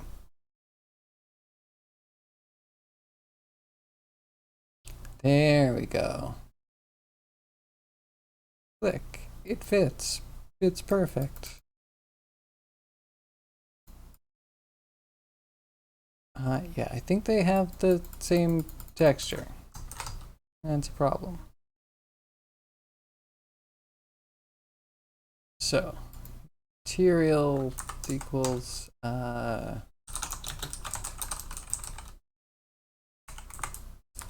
away. Create a temporary material. Exactly. Exactly. You get me.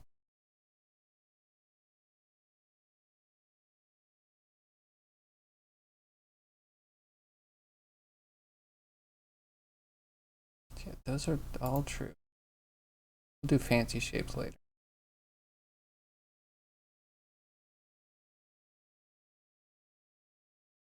I do feel like that could be a full, fun, really amazing game. I could definitely handle the intestines. If you don't have any personal tie-ins to that, I could handle intestines.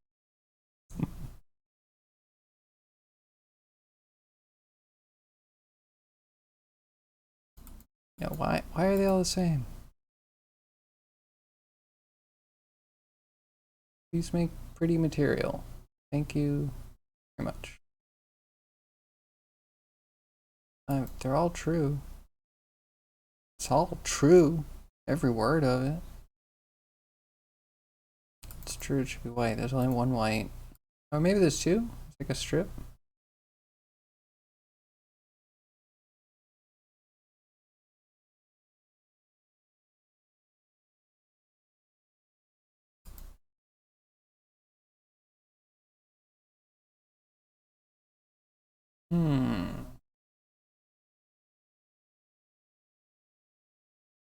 How do I destroy mipmap? Once and for all.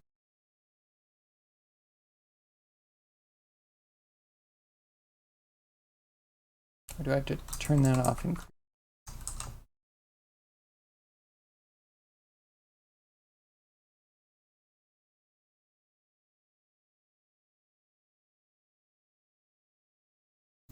map chain? Do you want linear? I don't think there's a big difference if we're using just like a data format. Texture format.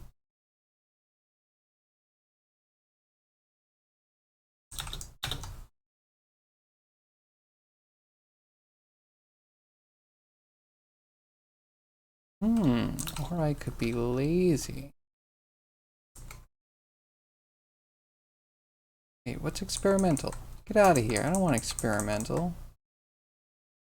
I want texture format.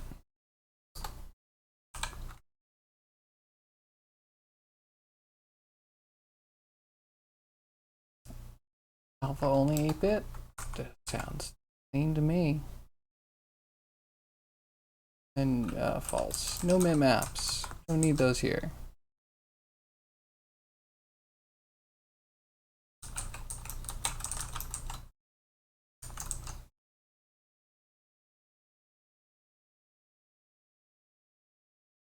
I wonder if this is going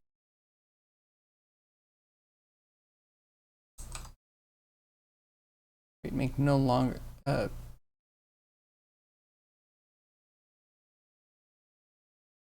false.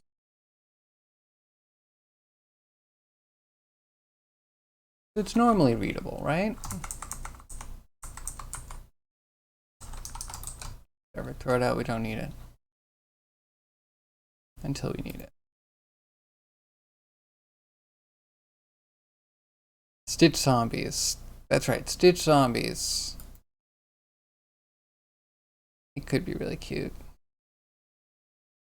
Need to get a good color palette down. Ooh, okay, okay. They're all black, but it's something. If we reverse the thing, undo the thing.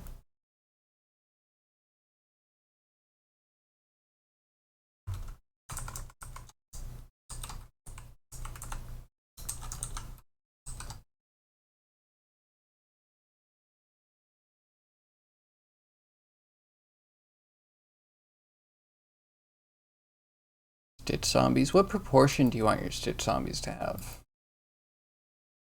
Are we talking about like Funko Pop kind of zombies? Are we talking about... I guess Funko Pop is kind of like Sackboy. So Sackboy might have like a smaller body. And then there's Yarn. Yarn could be really interesting. And by Yarn, is that the name of the game? The Michael Kearney game?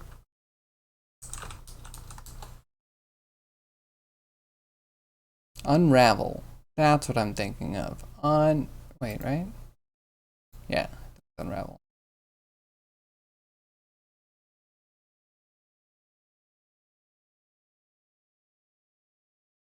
Protagonist Yarny. Like, obviously you need to change the head, but like the arms being, not uniform could be a good thing. And then a nice uniform bodies and spindly legs, like they could be pretty cute. That's just one.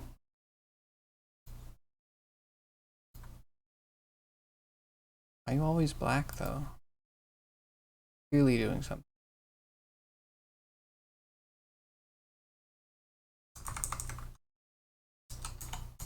It's probably the alpha.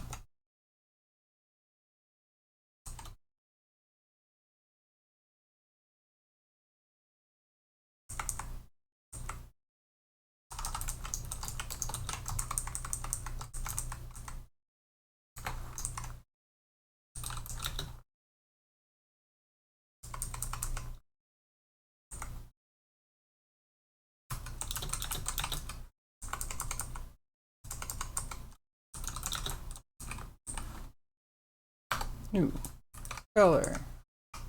Black, black, black, black.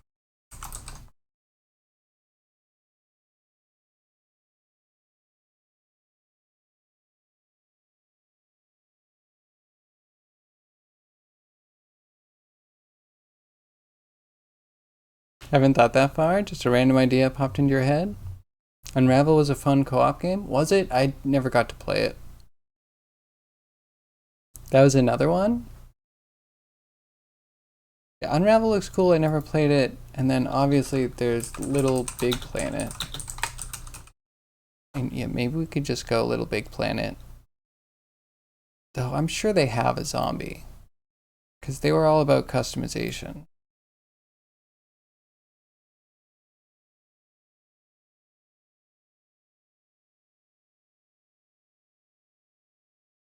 And such a perfectly designed character. I don't know about the add-ons. Little Big Planet 3 was not my favorite.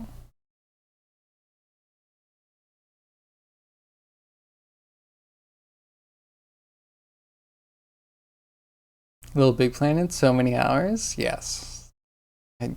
Yes. I feel like I got close to 100%ing the first one. And I played a bunch of the second. Yeah, the third one is the one where it got a little bit squirrely. It just kind of like all over the place.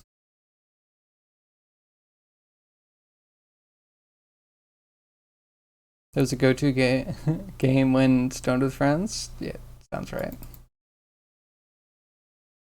Why are you like this?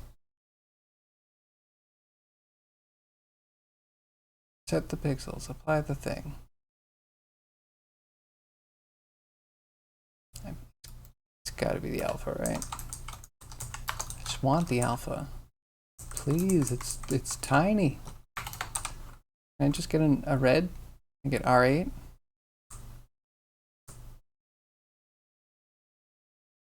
R half. That's even smaller. Wait, half 16-bit? 70. Have I been misunderstanding halves this whole time when they're actually like doubles?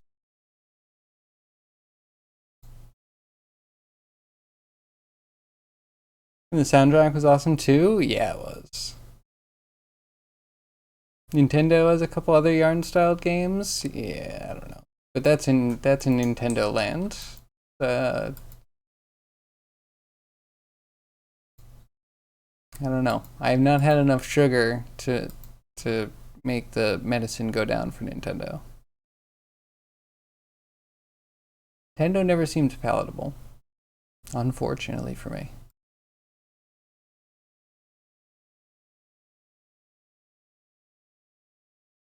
But actually, what yarn style games do they have?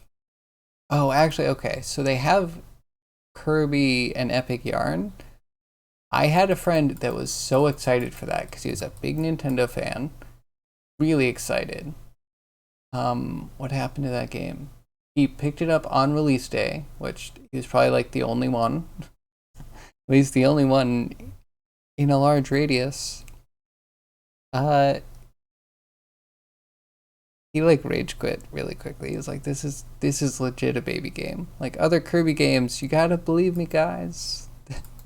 They were really legit cool games." And then yeah, it's no good. And then the newest Kirby thing that came out has nothing to do with yarn, but seemed okay. But it's like Elden Ring, like baby Elden Ring.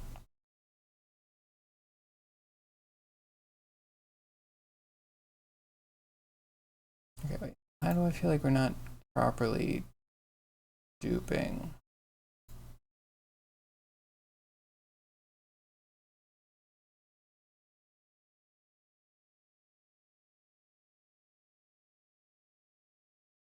Hmm.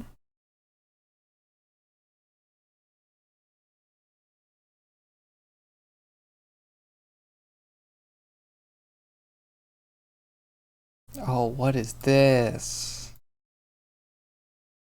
That's super cute. I imagined around her head because, yeah, Sackboy, but really good. It's really good. Dang. I think I like the first one more because this is too much like Plants vs. Zombies, which was a great game, but like you definitely need to differentiate yourself. This one works. Vibrant Worlds, Gray Zombies.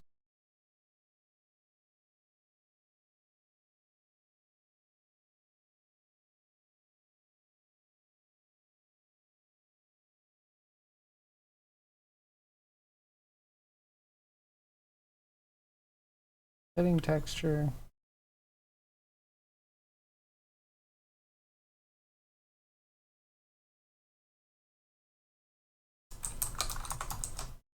What does that look like?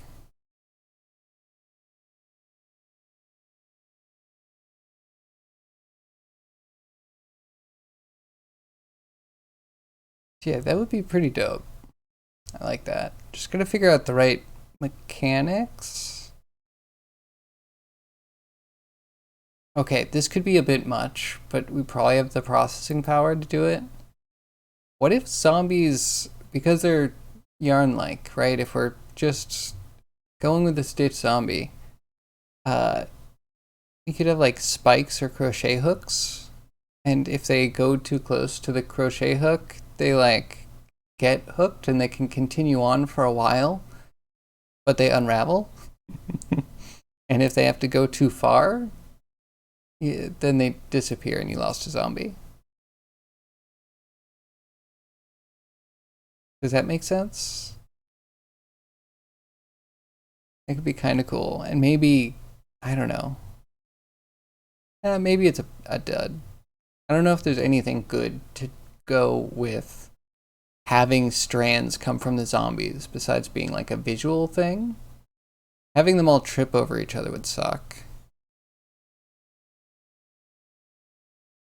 Though it could be another thing where you don't want them to go over certain things. Like you have to put a zombie up so that way yarn doesn't go over like fire, because then it would be a wick and it would go right to the zombie and he would like go up in flames. Because we need fire, right? Can we agree on that? We need fire. Lots of fire.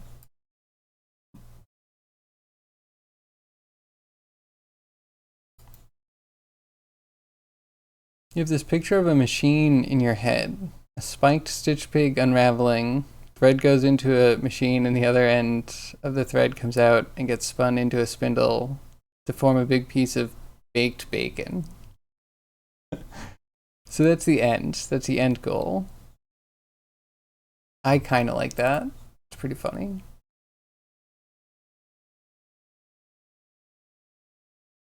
Okay, why are these the same thing? Stop being the same thing. And drive me nuts. This is gonna be what I get stuck on all day.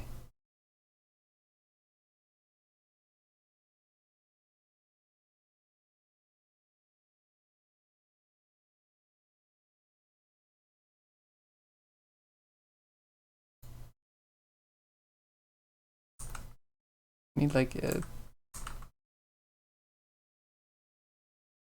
to be enough.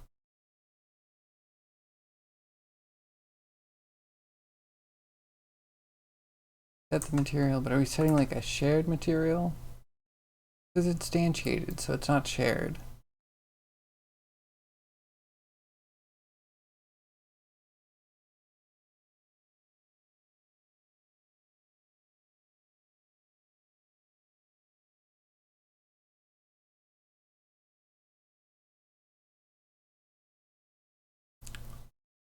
What am I missing?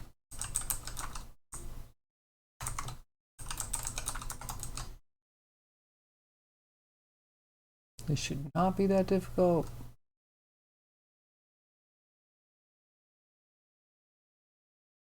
That's the second game when the zombies all escaped of their own little island and form a new society. I like that. Okay, first official heckle. True, true, false, true, true. Yep. It's a good one. I approve. Okay, at least it's not all the way across.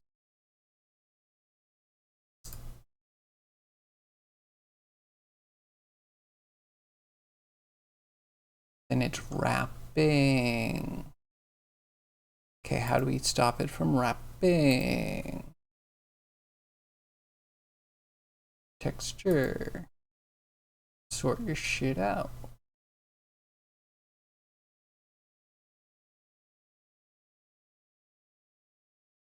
Okay, wrap mode equals never get out of here. Clamp. Go on clamp. Sounds right.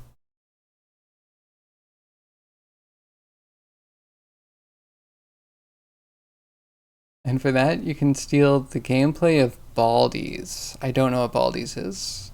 You'll need to fill me in on that one.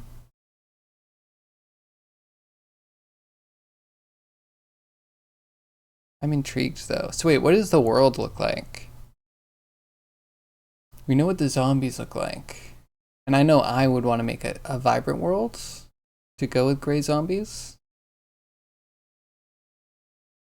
But is it to scale? Are there full-sized yarn people? Are there people that turn into full-sized yarn zombies?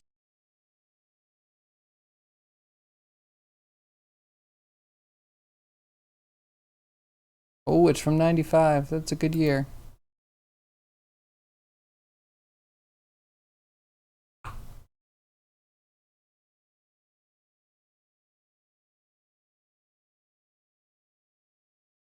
Wait, what is this? This seems like a watch. Okay, wait. We have a little bit of gameplay.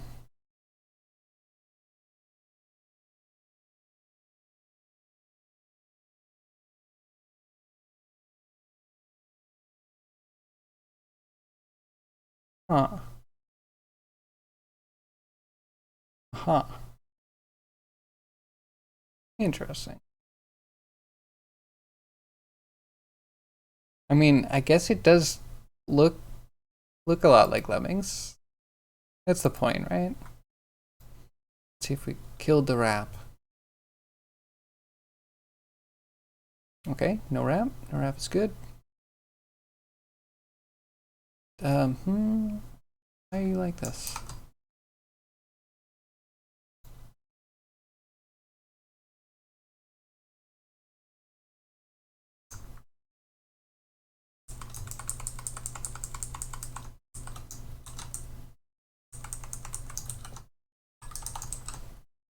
Alright, let's just always on.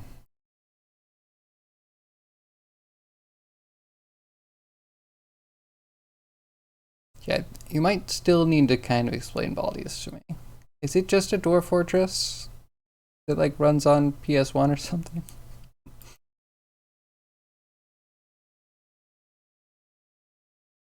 What are the highlights of that? Oh yeah, why do you still suck? That's so wrong.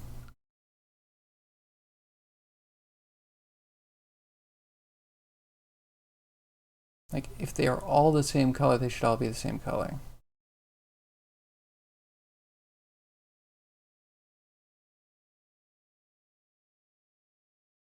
Do I have to like swap these? And I should have known that I was going to cause myself problems by doing non-square materials or textures.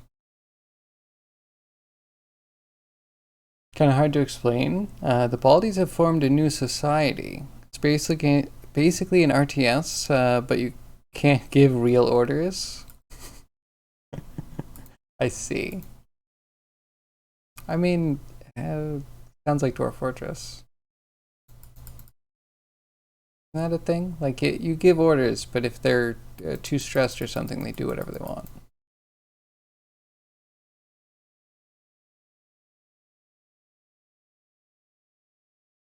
Do I need to make it a square texture and then just like use proportion to texture it correctly?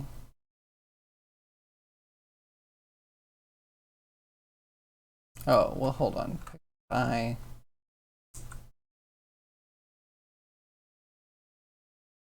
No, this should make sense.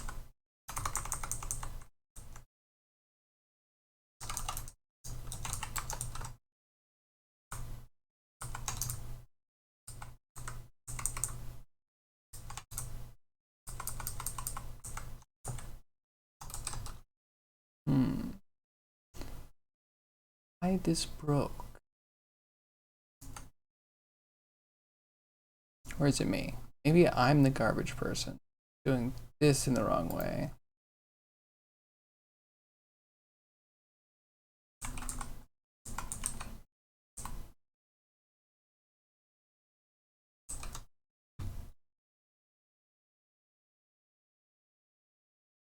There's no way. This works. I'm in trouble. I give up.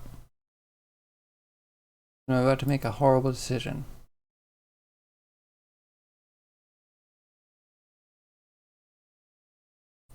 You want to start a petition? You know, I don't fully understand where you're going with that. I'm gonna tiptoe very cautiously. What's up, Kryoki? I don't know if I understand what you're getting at.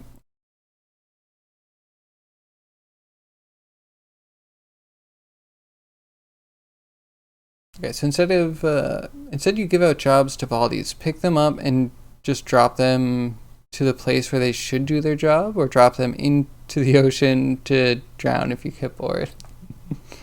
Or drop them into the enemy base. I mean, that's not that different than black and white. I played some black and white.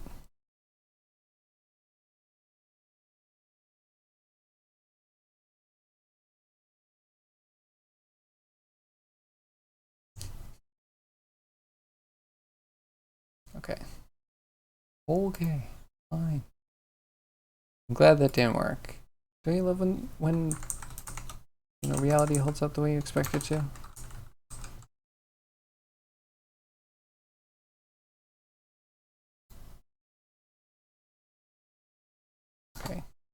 let's also just do a little test of the data. It should work.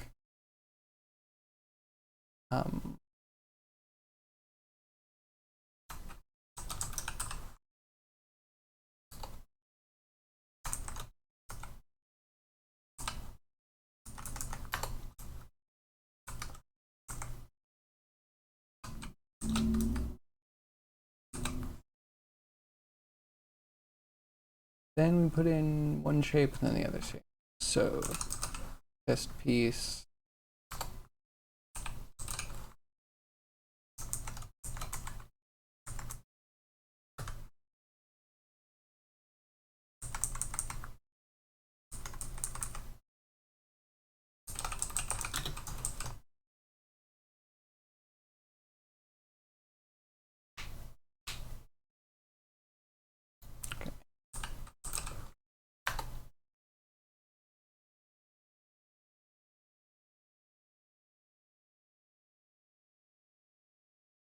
If other piece fits within piece. This should be the grid.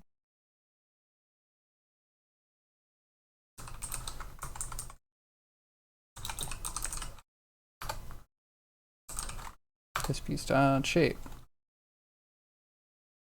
There's similarities, yeah. So Baldi's is just black and white, but you don't get a an avatar for your deific presence.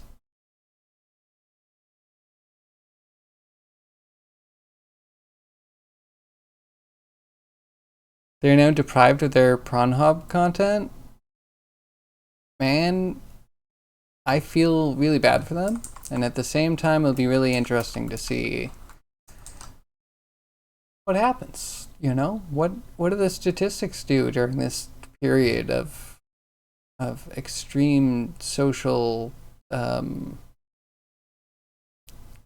bias? Okay, yeah. What do they do? Do they like rebel real hard?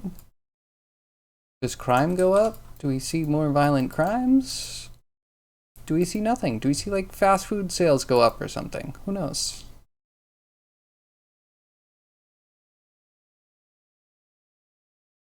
Yeah, how are we in the land of the free?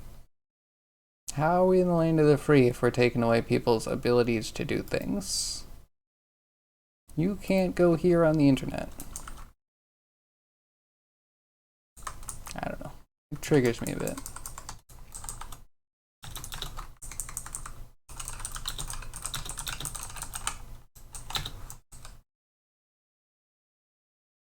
Okay, let's see if thing fits in thing. Ignore the textures. Textures are always, at least for me, a potential liability. As many as I've written, for some reason, they just always... Oh, there we go. Too big, no fit X.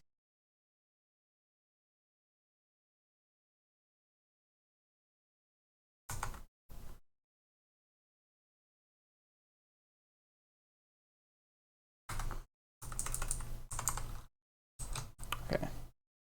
Try that. But I think I also might have gotten them backwards. The only thing that makes sense to me.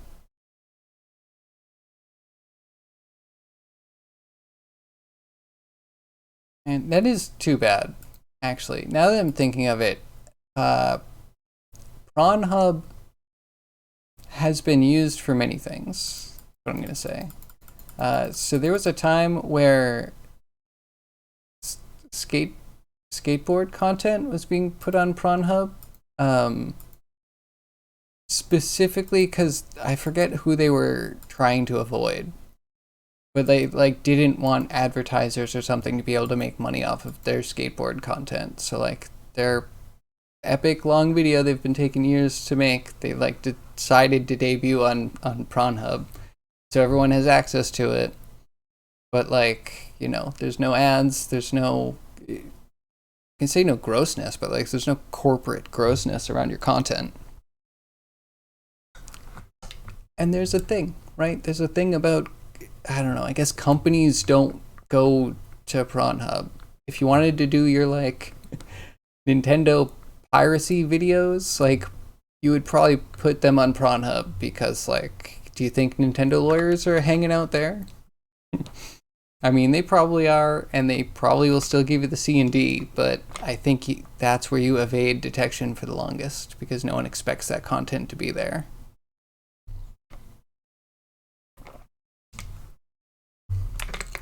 It's a bummer. Just like the Pirate Bay was not all piracy. It's just like sharing of files.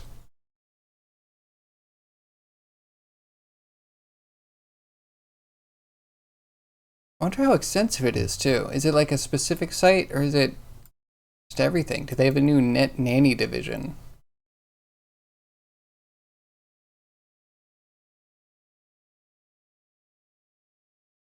Okay, we try this and then we flip it. That was the idea.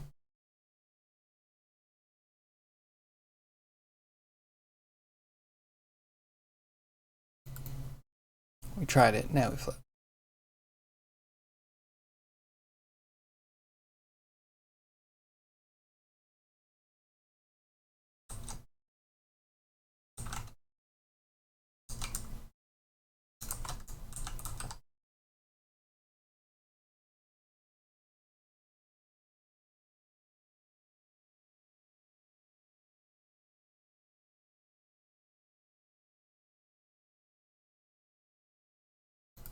False, no fit Y.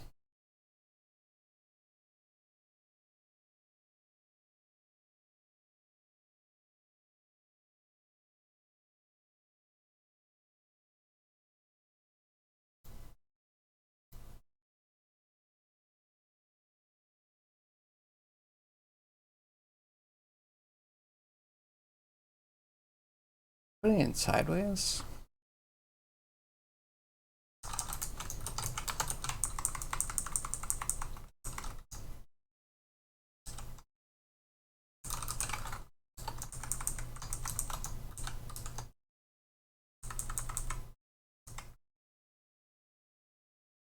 Oh.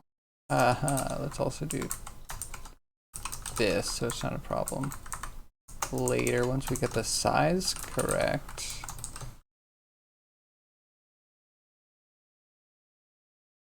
Okay, that's 5, that's 5, that's 5.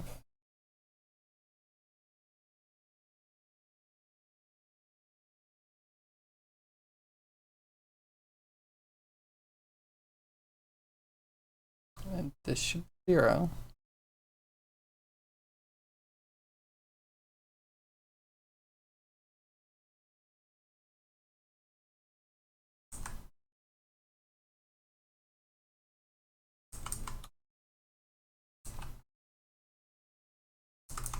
We'll just reverse it, we'll make it true. Because I probably just got it backwards.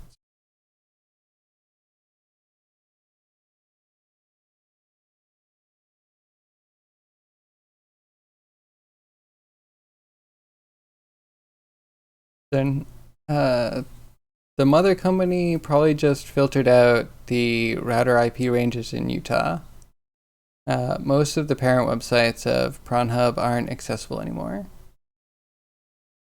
Interesting. Wait, so this is more Pornhub than Utah? I assumed it was Utah passing a law and then Pornhub responding. And it could still be that, I guess, but kind of seems like Utah's being punished for something. Thing fits true. Okay, cool. Let's make something that doesn't fit. Put it in backwards.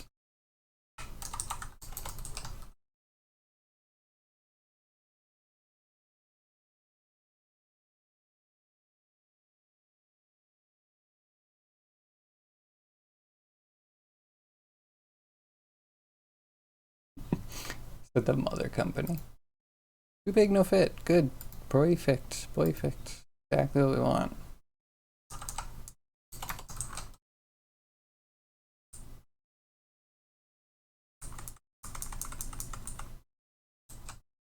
Okay. Now there's a whole thing about lining stuff up. I don't love snapping code, but Is there a reaction to the upcoming laws? Oh, that's a good idea. Man, yeah, definitely put the thing in before it's law. Let the constituents actually complain to the representatives about like actually being starved of the thing that they would have been starved of. And you just knock the law, of course. Makes sense.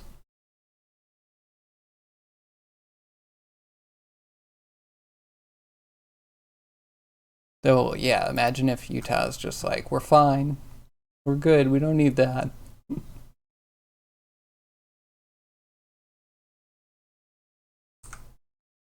And I think Utah, I don't really think Giga Chad.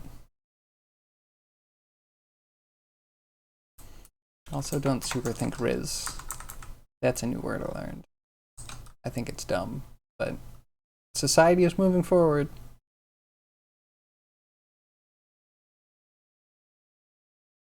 Anywho, this doesn't affect you, Craigie, right? Just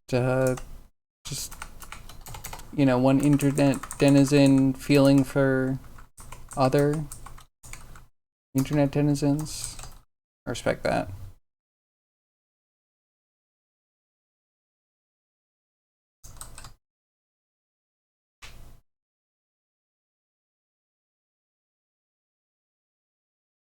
Okay, so we have the thing, we just need to like do the overlappy bit.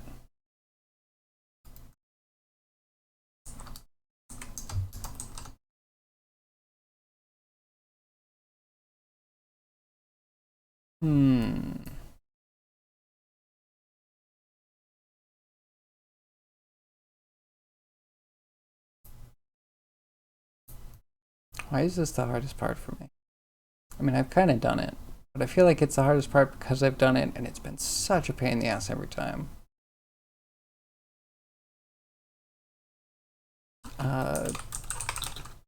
So I think we need like an output start value. Okay. I'm just gonna go.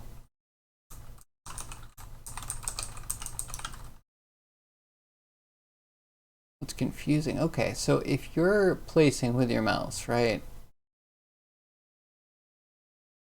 We don't go over center. We'd have to find the pattern size and then look probably for like the top left piece.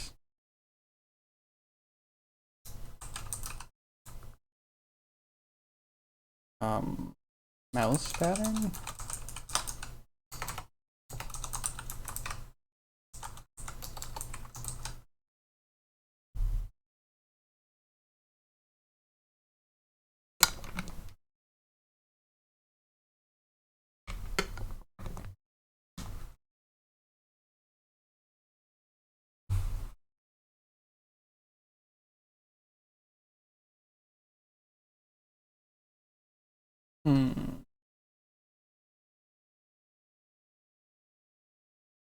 Okay, so this is the first bit. This will actually give us a world position.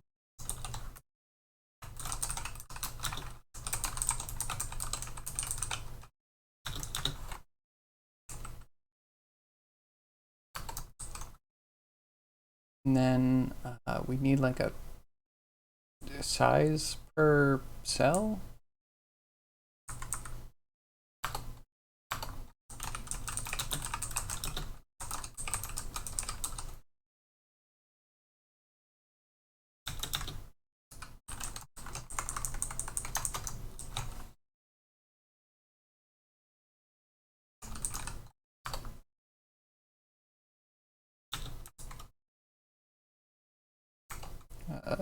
Minus equals. We're gonna move it up by the cell size times the number. We need a pattern. Let's put the pattern in, I guess.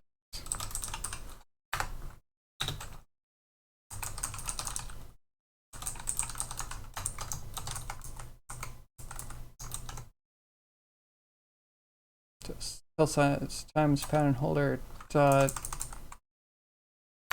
x times vector 3 dot right. And then we'll do the same thing for up.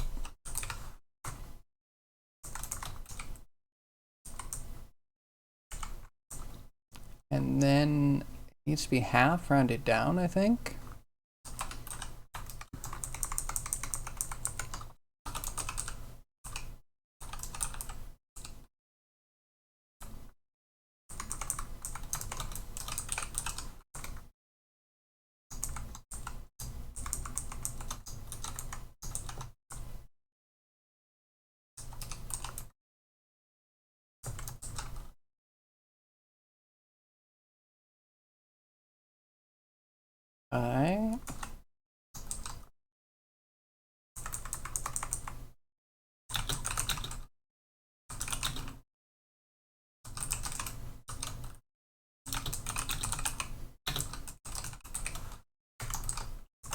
Okay, so we'll put in the piece that the mouse is holding, and we will get the start positions that we need.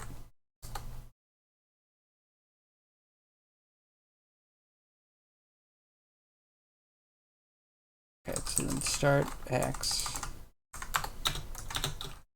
going to be equal to our world position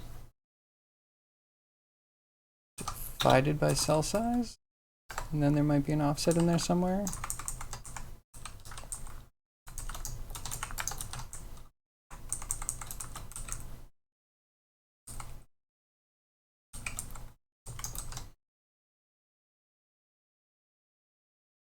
You think it creates a precedent that, and that's a bad thing. Large internet access content providers are far too willing to filter, promote their own content, or force content providers to pay for the IP traffic. I absolutely agree.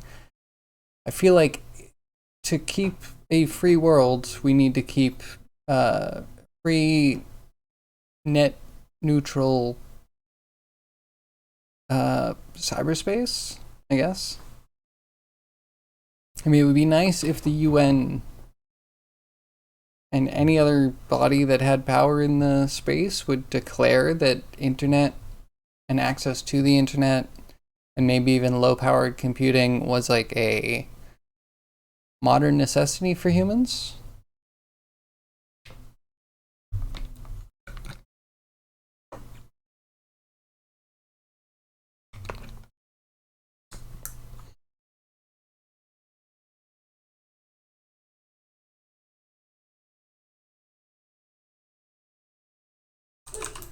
Okay. Intify? Is that what you want? I'll give it to you.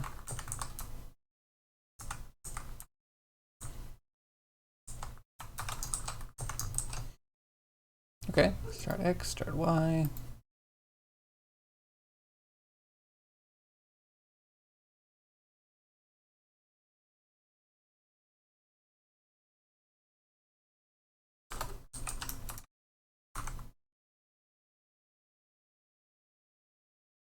If we click the dot mouse down, 0 should be left mouse button. Press the left mouse button, then we're going to do this check thing. Print out the results, so we'll log whether it fits between the grid and the thing. But before that, we do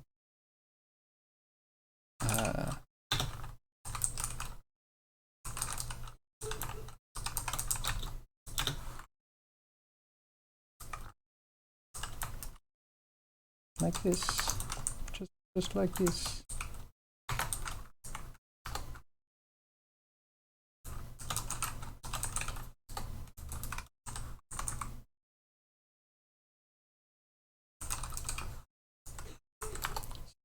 Throw in test piece, and we get out our pattern expose.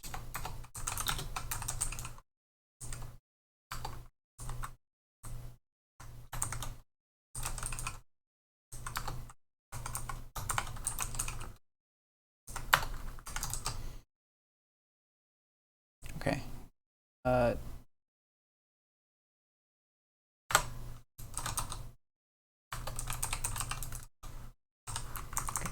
Print out our number.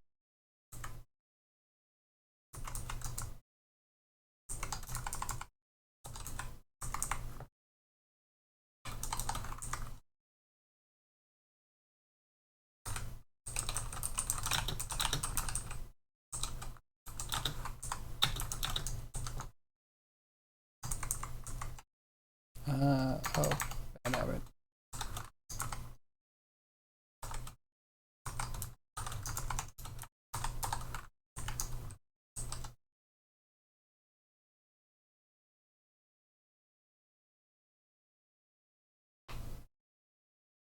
You can want that, but in the past, there was peering.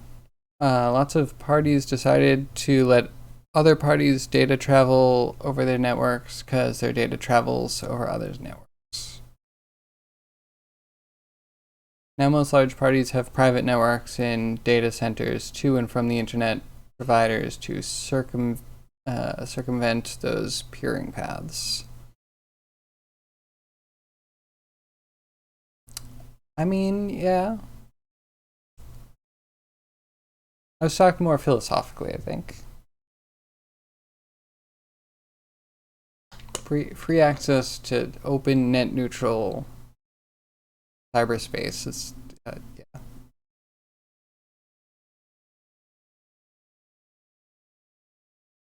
I don't know. Just because you can blind people to parts of reality, because we should call the internet reality, because it exists in some space that we can access from reality.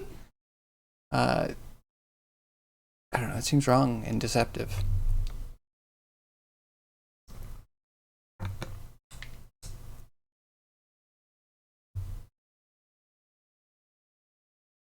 Music randomizer has been today.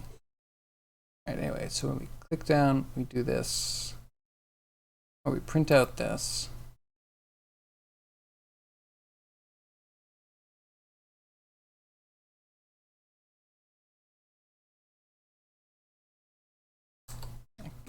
This might give us an error, so we'll just say if this is greater than or equal to 0.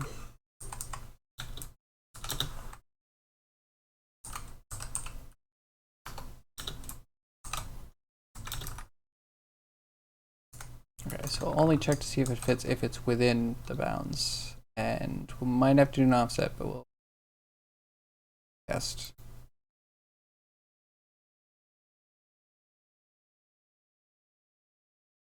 You know, because you worked in IX, an internet provider to internet providers and content providers. Interesting. Yeah, I assume every time a big company gets into something, they're also asking for their product to have some like backdoors and absolute control things.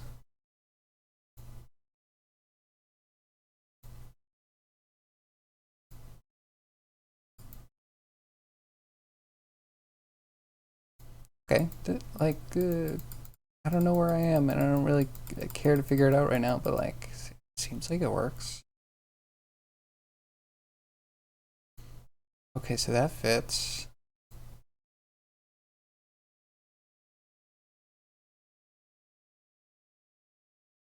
Snake one.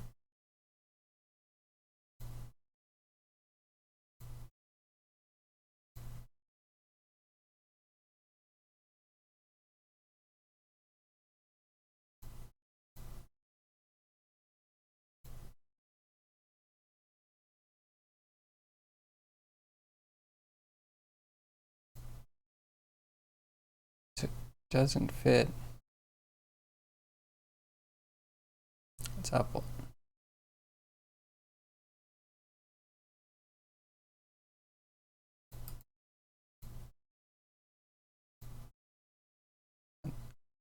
Zero one.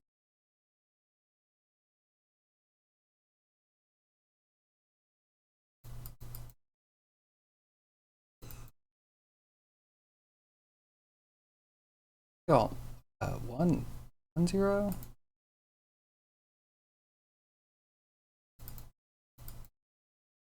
Okay, yeah, all right. 1, 0 and 0, 0 both say true. Need to turn down the cell size. Make up for how big we're actually saying each cell is. Ooh, we're almost done. Just, you know, a million more things to do, including, oh my god, the stupid textures.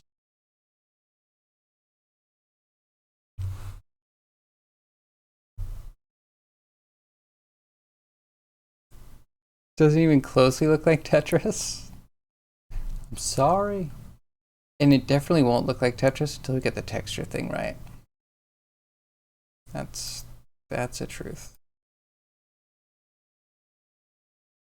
Because then how can we have an L-shaped one? Everything's just lines. But think of the Tetris possibilities.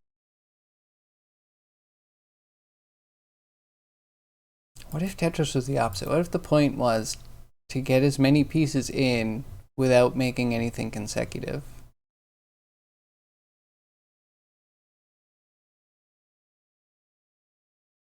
Of course, no one would play it. It would be a dumb game. But did you ever think about that?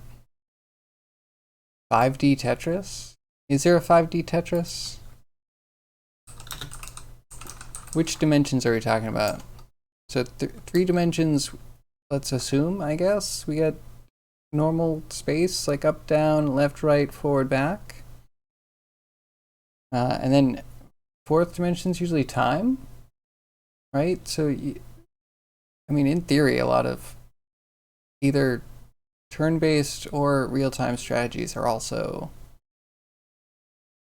well, I don't know, maybe they're 3D because they usually work on a 2D plane and they don't, even if you have flying units, kind of just a bool for like if you're in a different plane or not. No score Tetris? So those game types have been explored already? Okay, I'm kind of interested. Greg, you should make a YouTube video that I will definitely watch about all the different branches of Tetris-like games. That would be cool. Even though I very rarely click on game dev content, especially like game design content like that. I don't know. I'm sure it'd be very useful, if not a bit cringe. Cell size. It's like 0.2. We have to set it in the editor.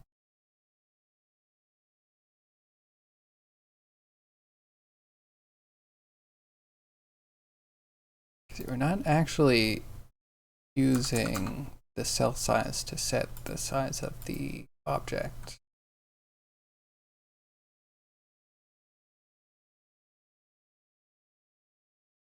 Okay, game.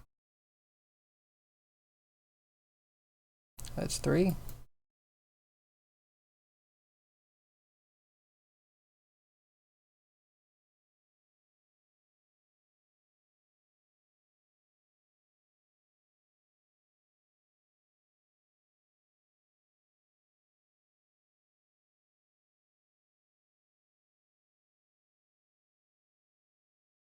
Okay, that's definitely off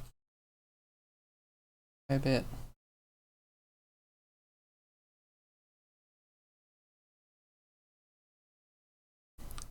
Over to here. Hello?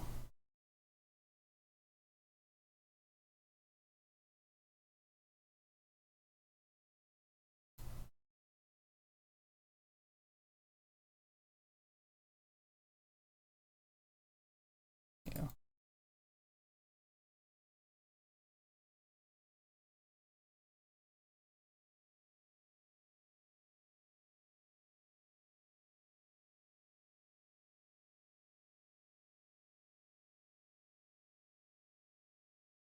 Okay, the Y is the only one that's off.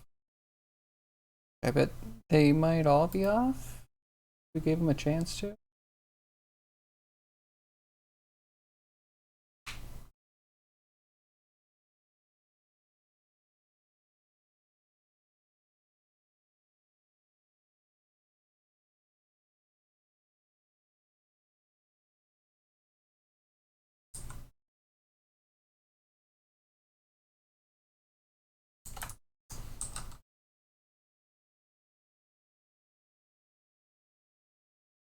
Maybe both plus.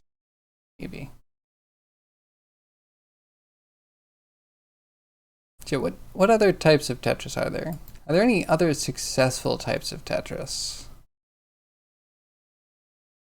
I think I fell into someone's stream like a week ago, and they were playing, what is the new one? Tetris 99, where you're actually playing a bunch of Tetris games at once, all at different stages of completion.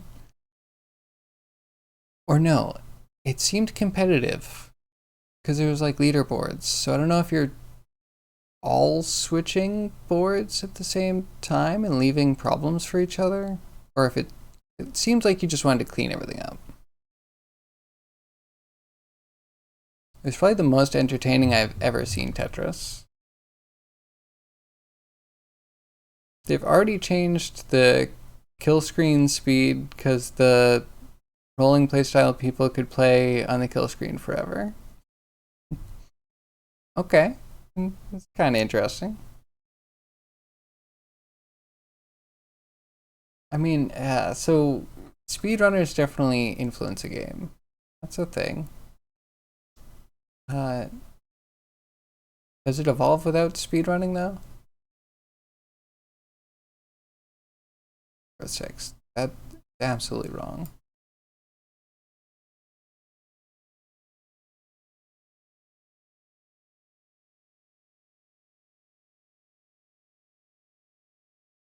So wrong. Okay.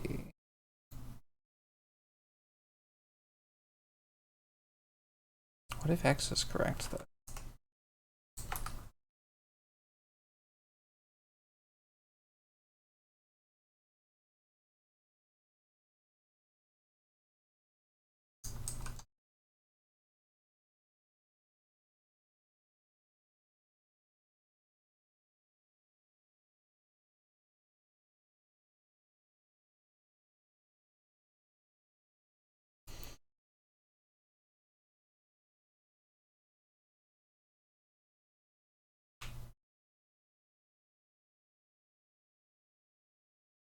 I guess I could take cell size out of both.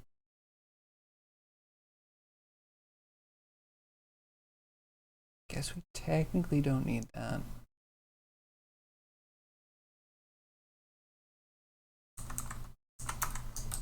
Save that for later. Low hang optimization.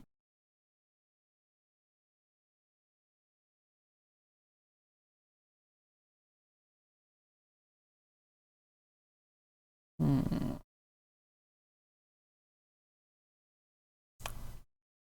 thing about Tetris. That doesn't help me actually. You'd be surprised how little Tetris is going to help me doing this. Don't have a better word for fitting object into object.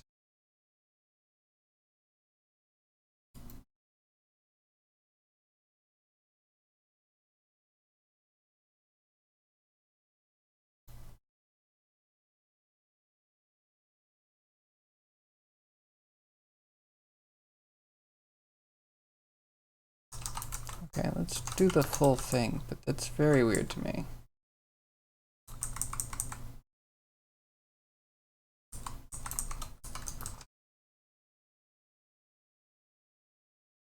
Very odd. Craig, how long have you played on the kill screen? Do you have a PB?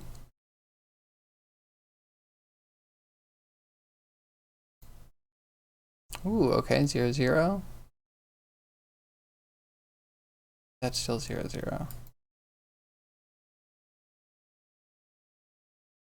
That's 2. I think we're close.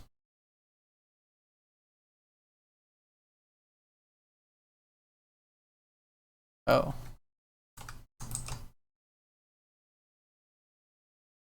Consistency is a good thing. There are other Tetris games, but for the original Tetris, only the playing styles have evolved. And at the Tetris World Championships, players play on original controllers, original game boxes, and on actual CRT screens. That makes sense, right? Like I feel like the Donkey Kong world record is also supposed to be played on original hardware, and one of the things that what's his name again? Billy Mitchell. I think that's his name. I think Billy Mitchell's title is under question because there's an image of him in front of a machine that has a red joystick, and the default one is a black joystick that has like an inch shorter uh, joystick shaft, I guess would be the term. I found that interesting.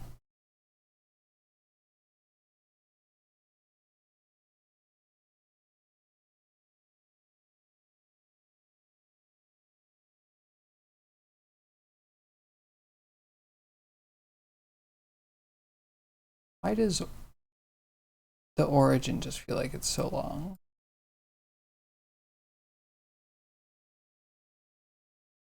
You're -1. You're 0. You're also 0. And then you're 1.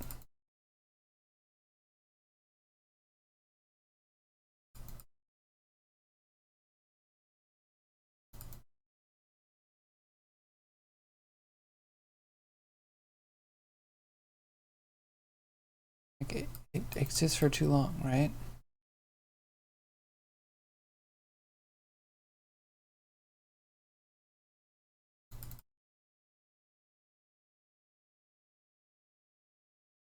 Is it that the quad is going to be off by a little bit?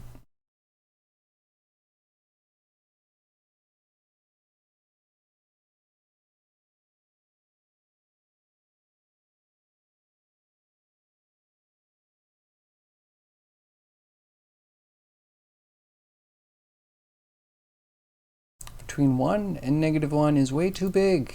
Like infinitely big. Who allowed to get that big? I didn't. Promise you. I had nothing to do with inflating that range of numbers.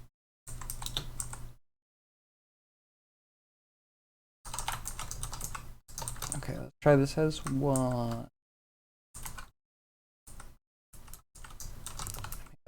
Back up what this is 2, because honestly it still makes more sense to me. We should be offsetting for half the size to go from center to edge.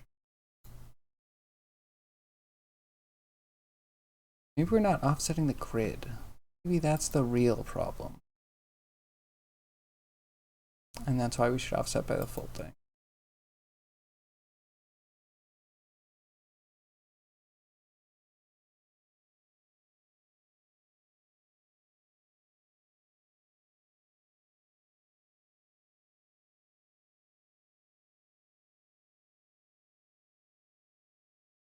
That seemed even worse.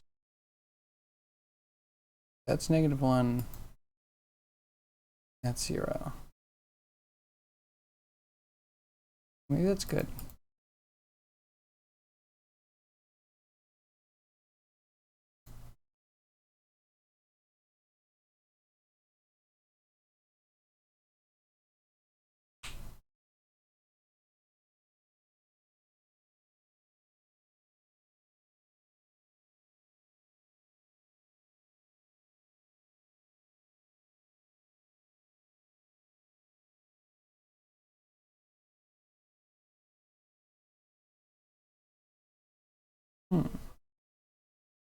In this case, I think our grid scale is the biggest side divided by 1. Or 1 divided by the biggest side.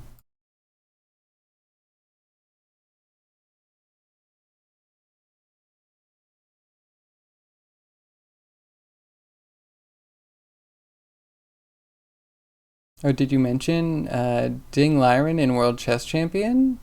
No. What is the new news?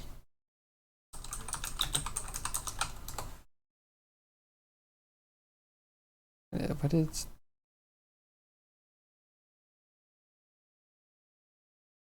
I remembered Camus. I have to respect him. Wins World Chess Championship. That's pretty big. And no one's claiming that he cheated using like satellites to stimulate some sort of device. It's good for him. That's cool. What a shakeup. Right? Wait, what is his... So his peak rating is 2816. He's still not the... He's a Grandmaster. Is he not top? He's ranking number 3. Impressive. That's cool. Did you watch it? Was it a good match?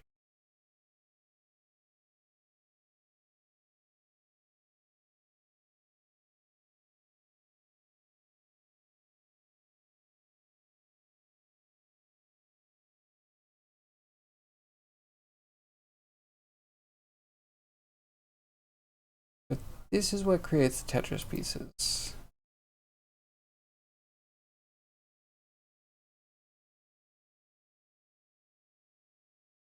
To make a uniform scale, this would need to be based off of a somewhat publicly available grid size.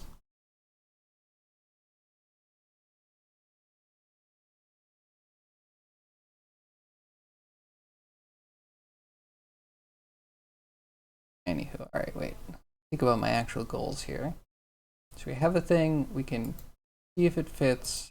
I don't think we can place it yet.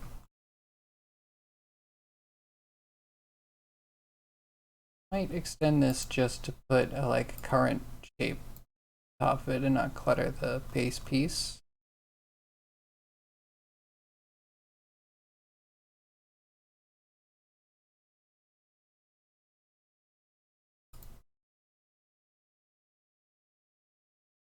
Let's try it. We can always delete it. So this is dangerous grid.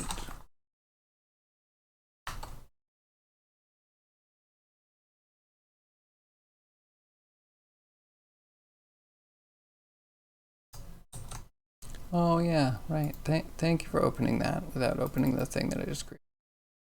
You're so useful, Visual Studio. You're just so amazing. Thank you for doing everything that you do.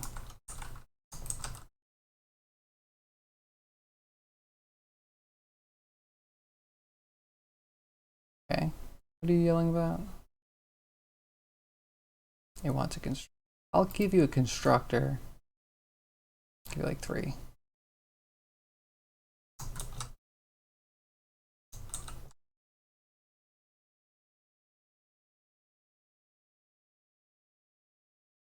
And then I think we delete this and instead use the base.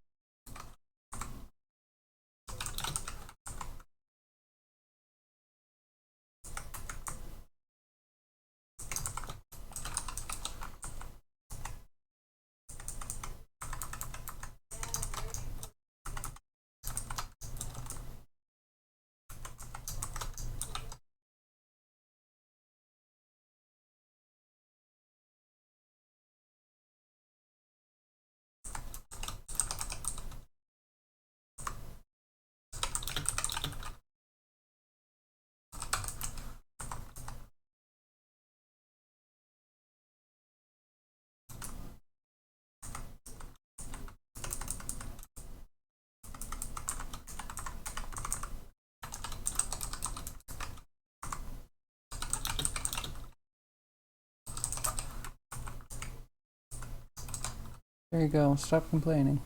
Good. Well, it was a game of the brittle plays. He often played brilliantly, but also went for the win when it was inopportune.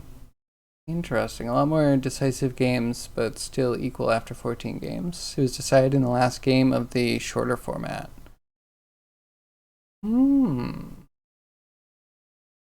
That seems exciting. Gotta love a nail biter.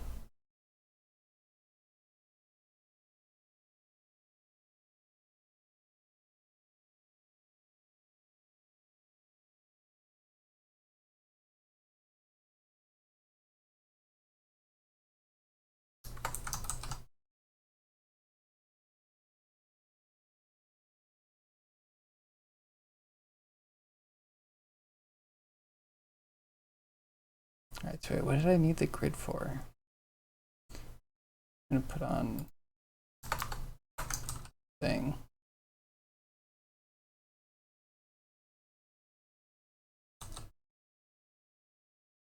Cool, so this will be like the current shape.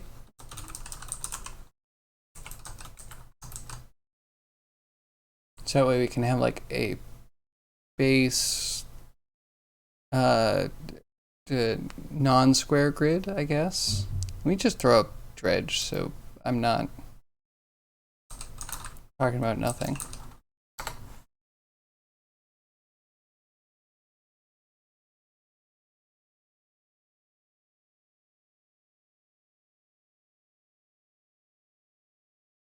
All right, dredge, show me that wonderful dredge game.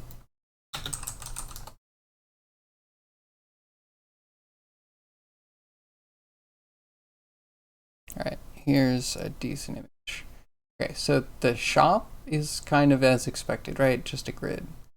The place you actually store stuff, and I don't know if I'm gonna 100% use this, but I don't see why I wouldn't put it in. Like, I would imagine this would be a full square grid, but then they just said there's no corners. Mark those out and mark these out. And then when you put something in, there's like another shape that fills in what's actually being used. Crazy? Guess we could also make shape an int jagged array instead of a bool jagged array. So that way we could say something is occupying a square and that some squares just don't get used.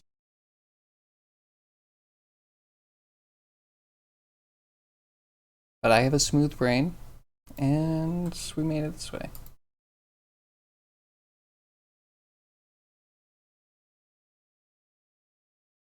I do wonder.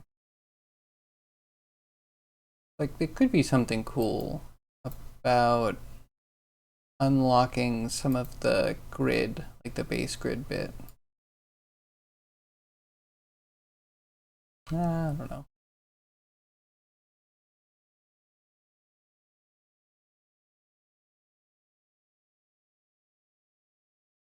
Still think this world championship is tainted by the actual best player not playing, but it also taints the status of the best player. If you're the best player but not the world champion, are you the best player? I mean, yeah. I think the problem is that he just doesn't care. He doesn't seem engaged. So like, you could complain all you want, but he's like, there are rules and there are numbers, and like numerically, like, I win, so who cares?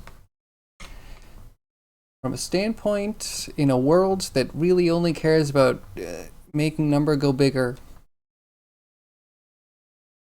it's hard to say that he's doing the wrong thing. Like, the entire world, all of capitalism supports that ideology.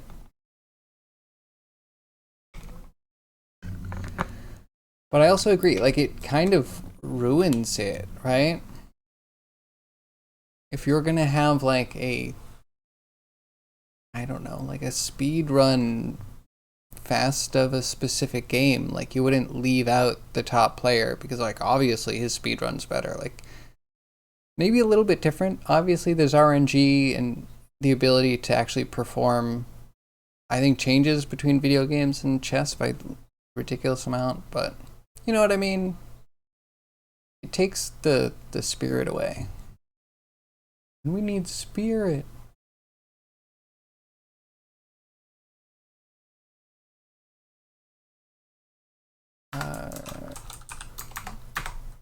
Legion constructors.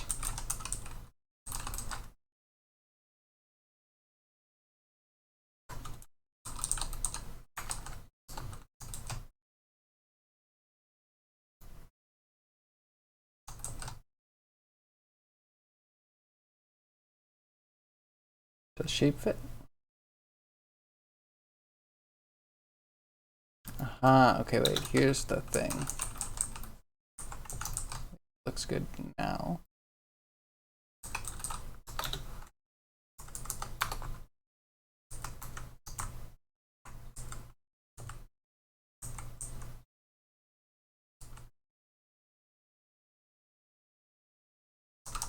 this should actually be like return shapes fit. Right?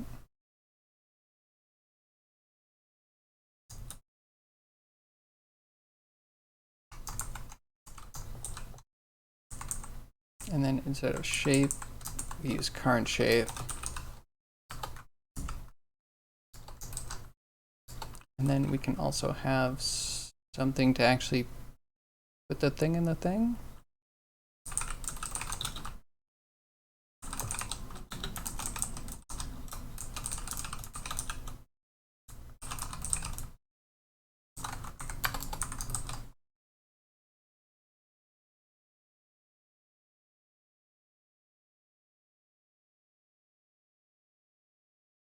And I guess another thing, right? If you are looking at wrestling, not that wrestling's real by any stretch of the imagination, but like if you're looking at wrestling, there's no way that they're doing wrestling matches without the title holder.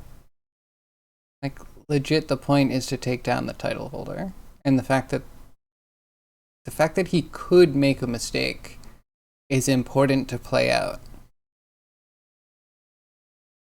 But from like a naturalist standpoint, the fact that he's not playing means that there's a chance that his skills could degrade from being away from the board at a high level. Maybe. Yeah, and that would just come back to bite him. And you hope that happens. That's kind of like the evolutionary standpoint. Like the great equalizer is if you think you're too good, you will eventually become not so good.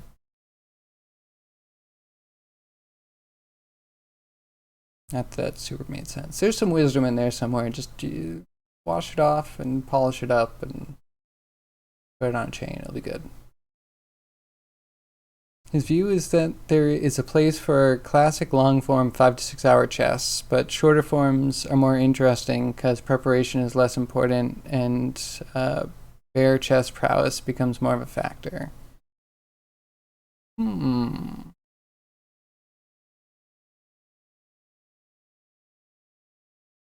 think I got what you meant. It's like 5 to 6 hours.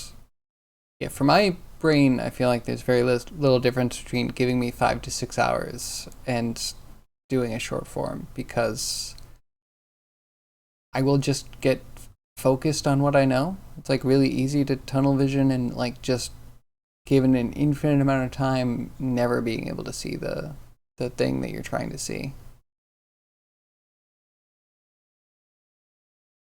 I like kind of agree, but you just gotta play. Gotta play. Okay, so put in into X and Y. That'll be the starting numbers.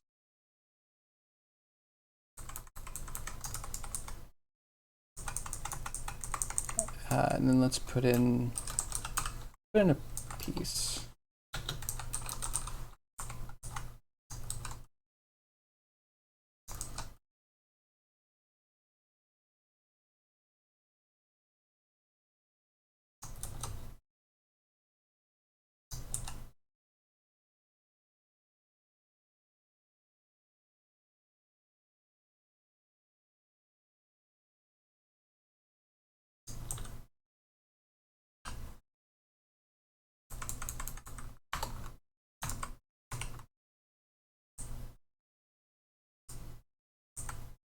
Okay, so the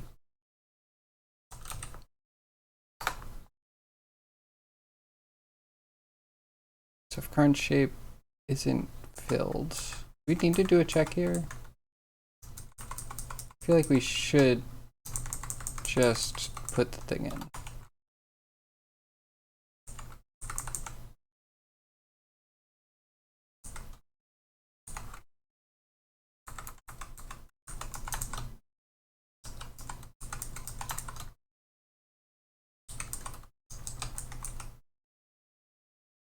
Okay, so go through all the things. If the piece that you're putting is filled. And the current shape, ij.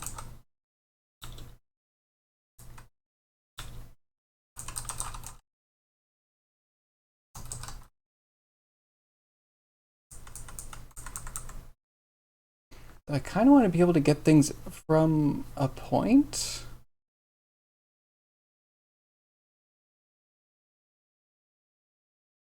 I'm actually going to have a list. I'm going to find things. Just be like grid find thing at this point.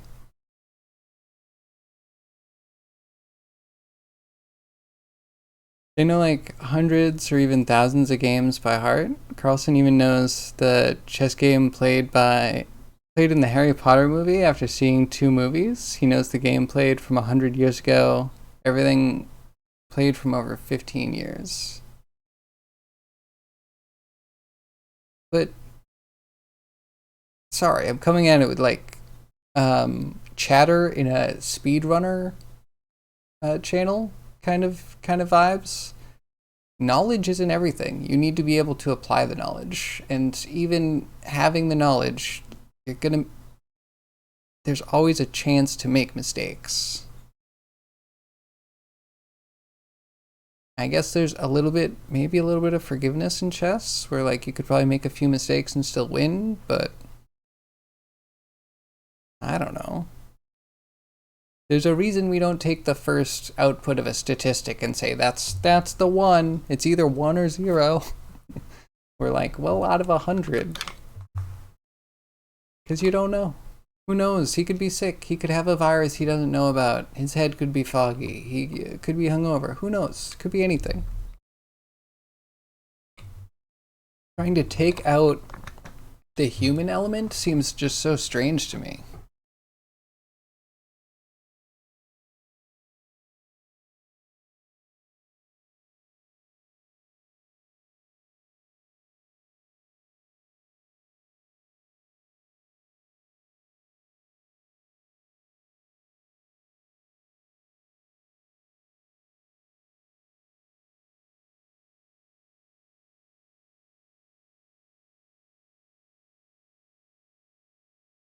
I'm already thinking of how I could have done it differently, right? So this isn't a bool or a bool jagged array, right?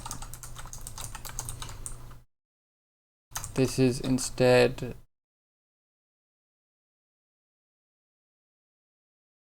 I need a whole system for this, but if this was like an int array and we weren't doing the like on off necessarily,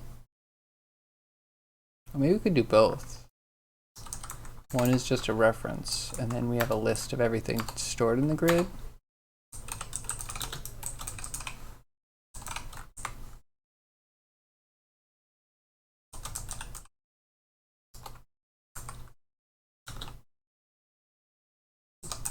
Stored pieces.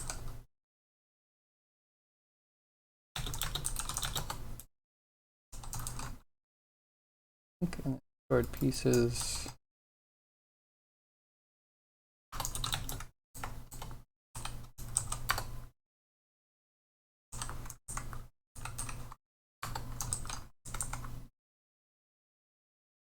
We might need a dictionary to tie piece to actual objects somewhere, but that might live outside the module.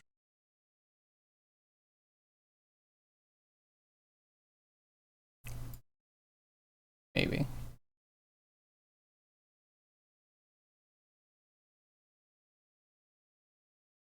And, you know, I also feel like there's a point where I haven't had it proven to me yet, so I would continuously challenge, like,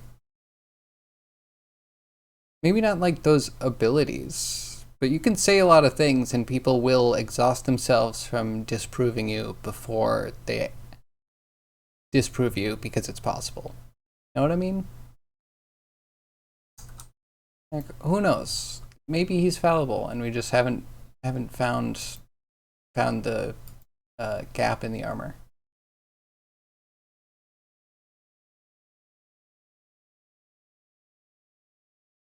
Get around. But do we just say that he's undefeatable? Like, I think that's what we shouldn't do. We shouldn't just accept uh, ultimate supremacy.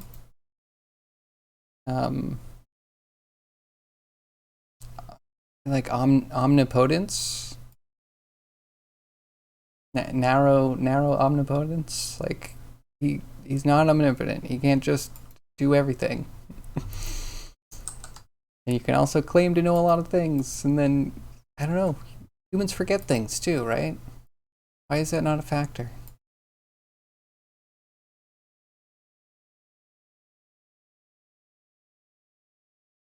Not to challenge him, I would hope he himself would also be like, you're right, and humans should not be held to this level. I would hope.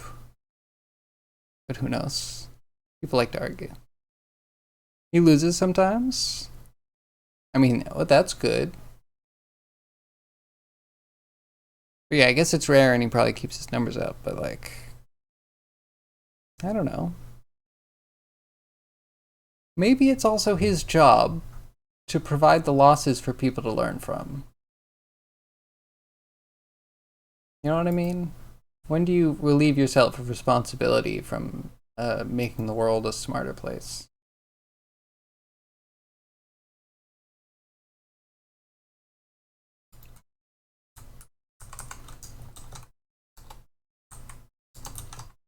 Okay, so let's do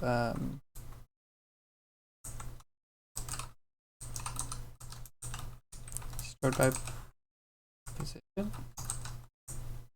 or index.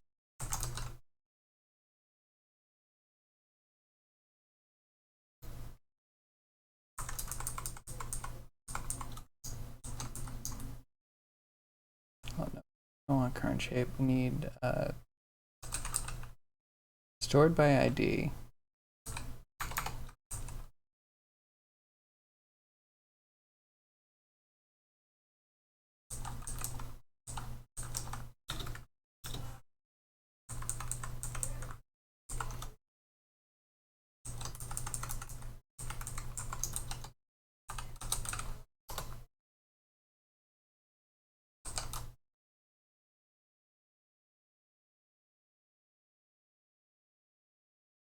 Okay, so the list is a mutable array, which makes it so if we remove something, we have to renumber things.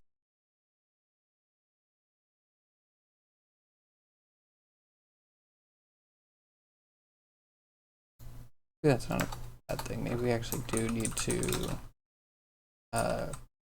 move.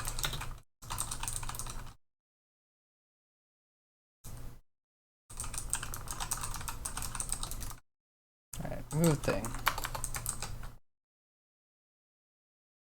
Well, the losses to learn from are provided by his opponents. Well, but the opponents also need to learn from losing to him, right? Just like continue. Like alright, so if we did assume that he was gonna lose, he was going to win every match, should he still be then vindicated of responsibility of playing when there's value? I mean, there is value from him playing besides him raising his own personal score. Right?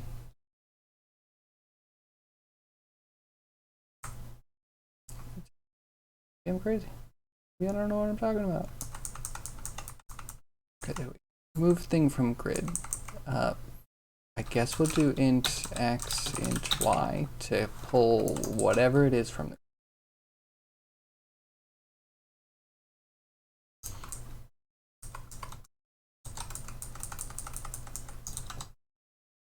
Okay.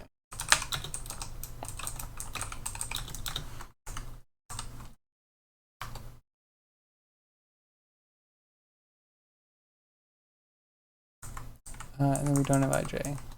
We have x and y.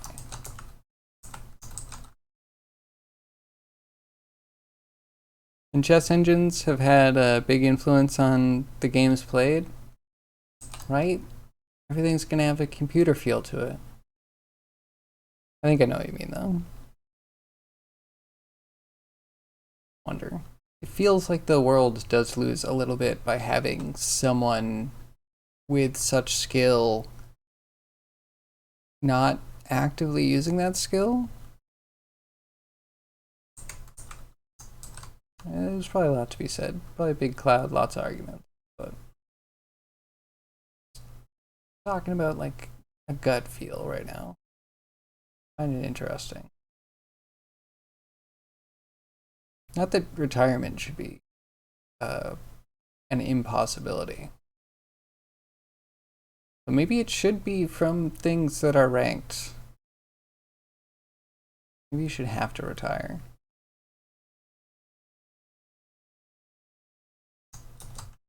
So we have to go through the whole grid. So shape.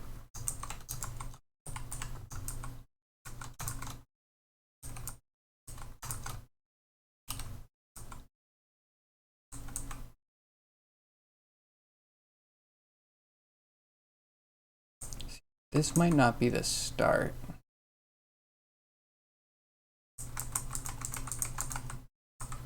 This is a point though.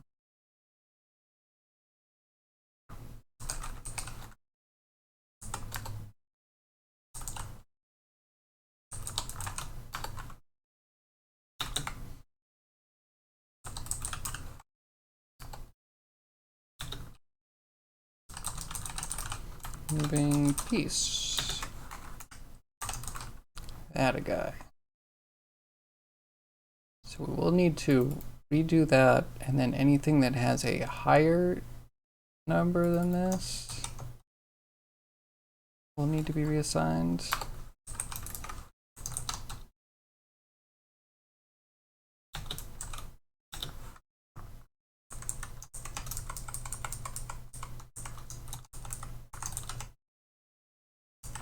Okay, the ID is less than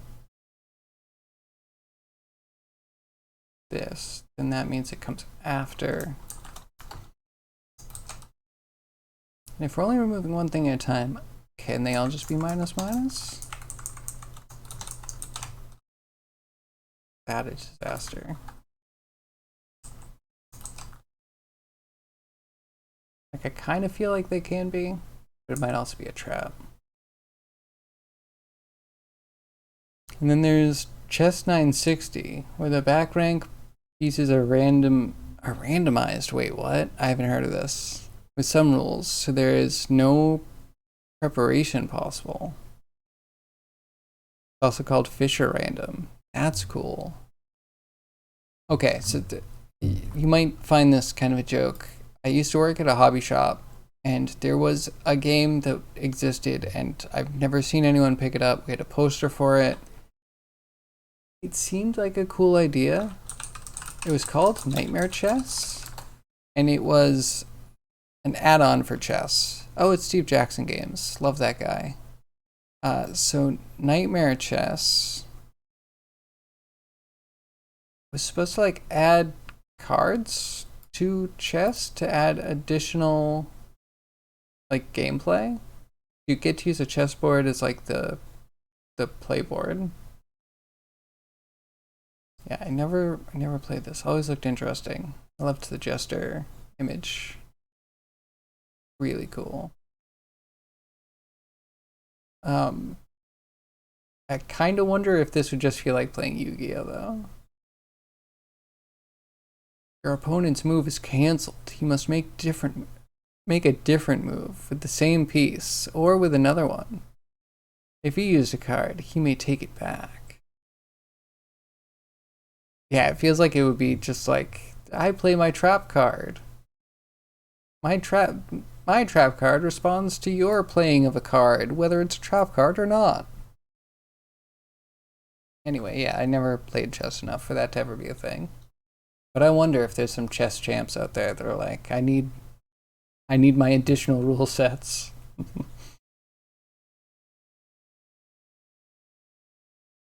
Drop that.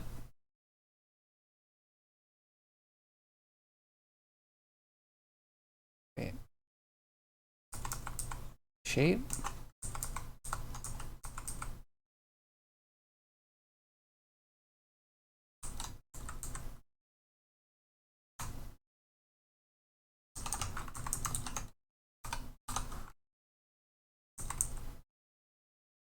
Okay, so if this ID is the same as the ID we're pulling, right, then we make it open.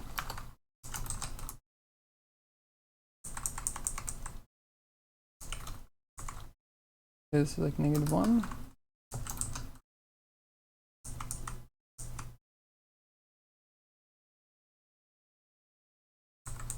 And if you are above the one that we're about to remove, drop the index down. Hopefully that doesn't bite us.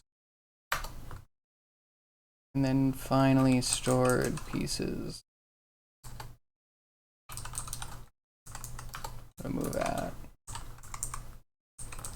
ID to pull.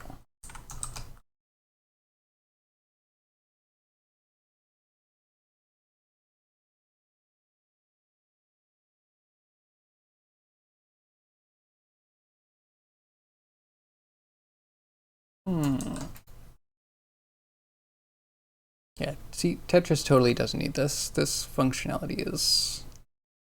Once you place a piece, it just is or isn't, right? It looks like Magic the Gathering. I mean, yeah. Magic the Gathering is just its own thing. Like, oh my god, if you could make cards at the maximum possible skill necessity, you'd be there. That's Magic. Nightmare Chess, I almost feel like is like a... I don't know how it really plays, but it's, I don't know, edgy espionage added to chess.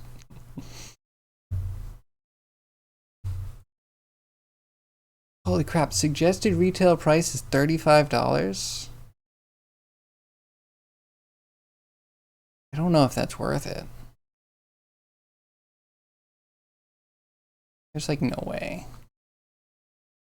I'm sure you can find a discount. But if you ever try it out, let me know.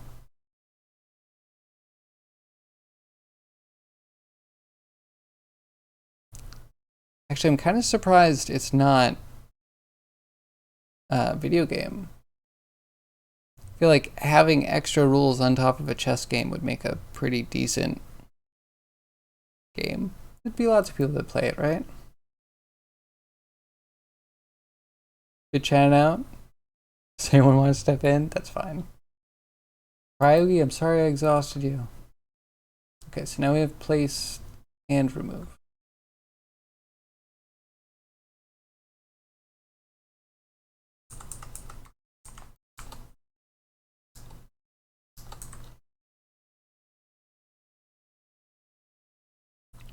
Let's just do a quick bool for holding thing.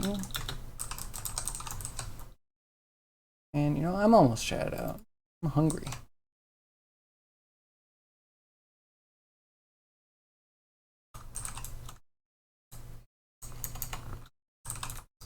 Okay, so if I'm holding a thing, we do the thing. If we press the button, holding a thing equals false.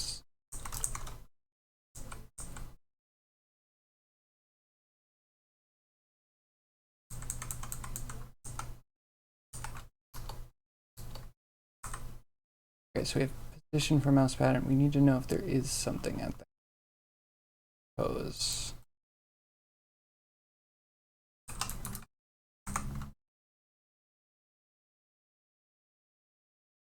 Oh yeah, we're not using this as the grid anymore.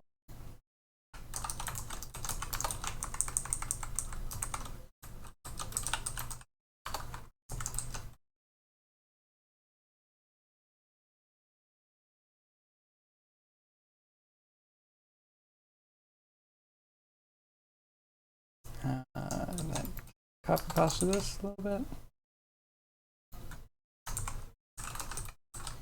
Make that a grid.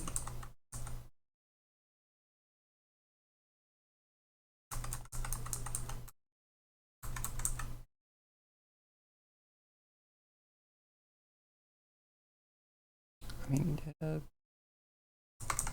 we go. Starting to zone out a bit. Chess.com has an extended chess game with pieces that do all kinds of weird things with attacks and stuff. I don't know how much I'm willing to sink time into chess, but could be interesting. This site is too streamlined.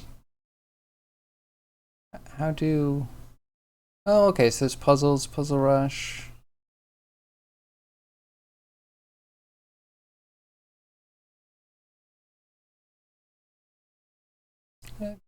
Okay, there's stuff.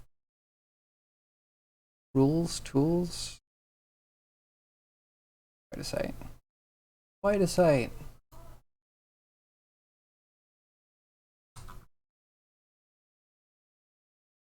This instead.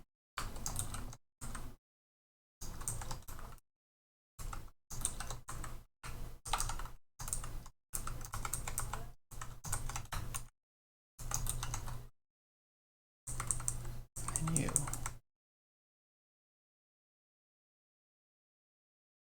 Make the grid. We need to output.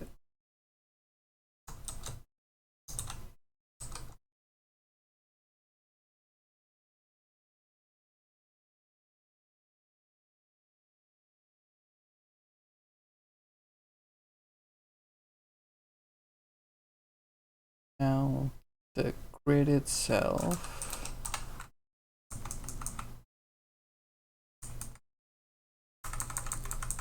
Current shape. Oh, but current shape isn't really distinguishable.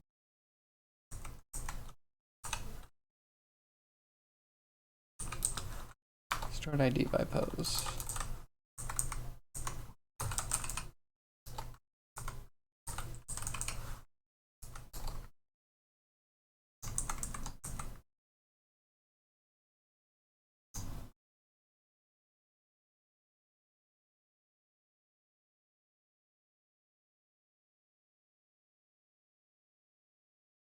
Okay, so can't be used as a bool. So if this not equal -1, okay, we start the grid maybe.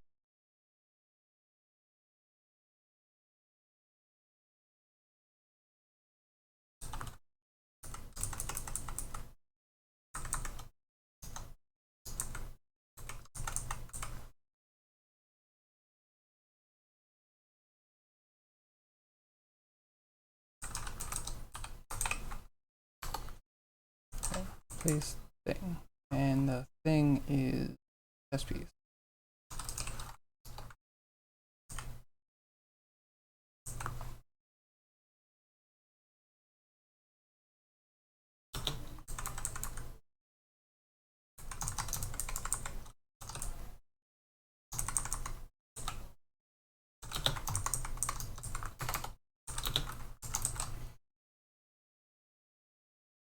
Okay, so place the thing.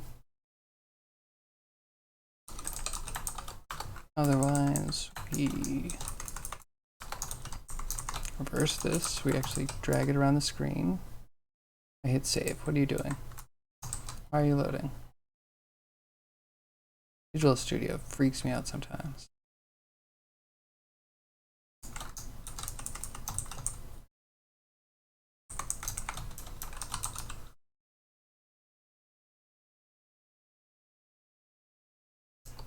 Probably return the thing we're gonna.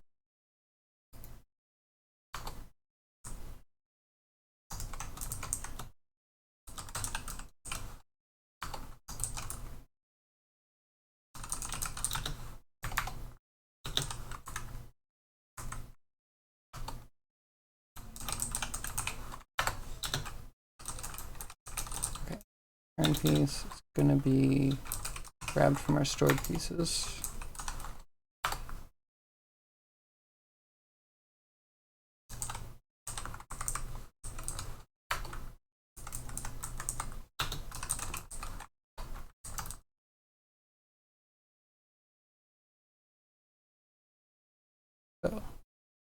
we have something that'll remove from the grid and we can actually get the thing.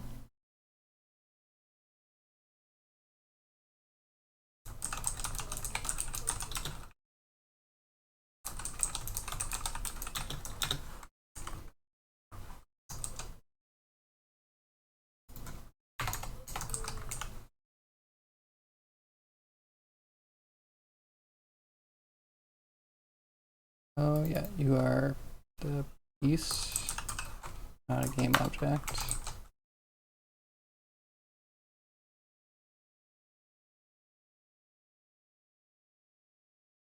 Alright, only say that we picked it up.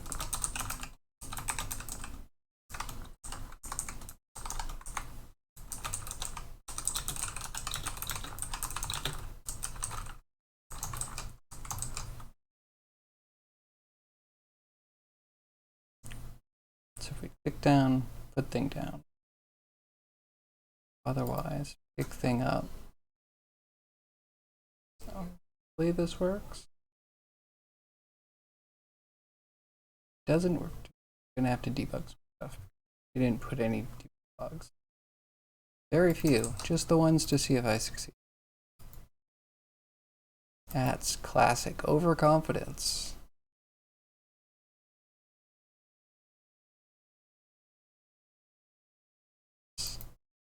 Always interested. Being into chess takes so much energy. Just thinking about there being someone claiming to know all the things. I know every game. I memorized every single game. Maybe a hyperbole. Get the idea. It's a lot.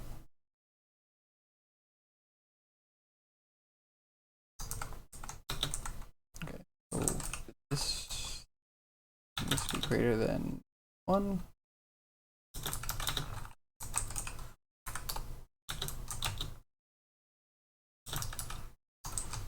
Cool.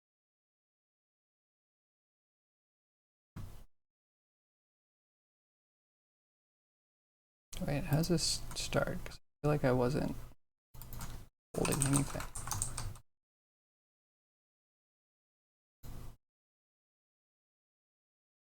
Alright, do the thing. Work. Be magic.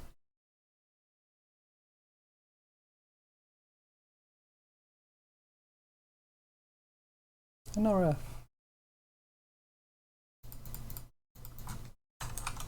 Sweet, love no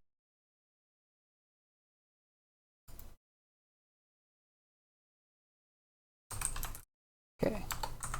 So stored ID by pose dot greater than X, that's gonna be a problem. Or stored ID by pose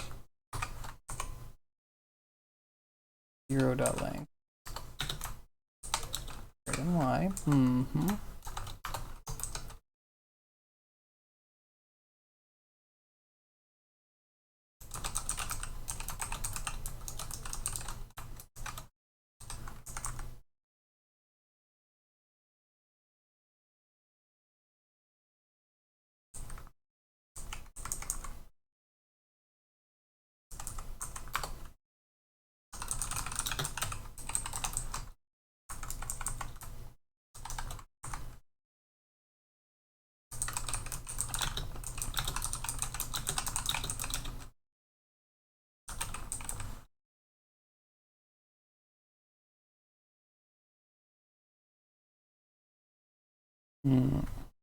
When I do the get position, that's kind of counting on you holding something. I might need to make another edge case.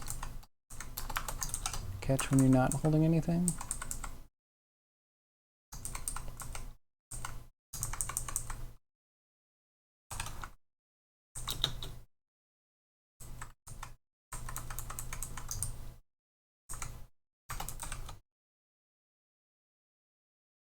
Yeah, that's it.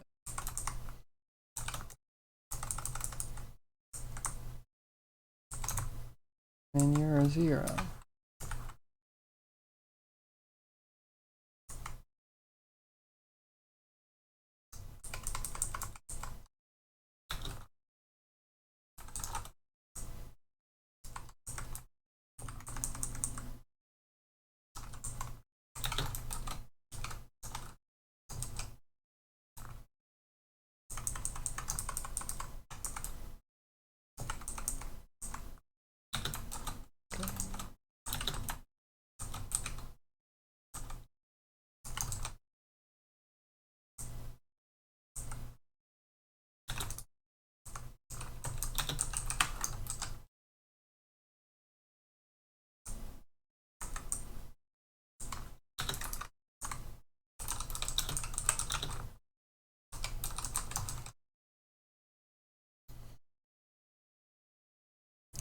Okay, do a thing.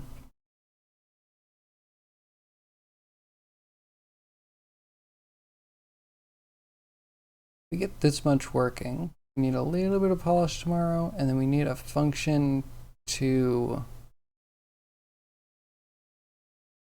I guess, try and fill open spaces that would be used for the world map, and one that gets out proper masks, along with getting the textures to work. That would be nice.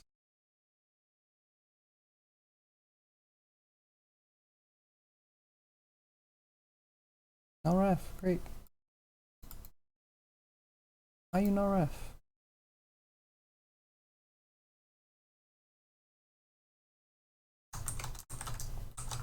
Okay, wait.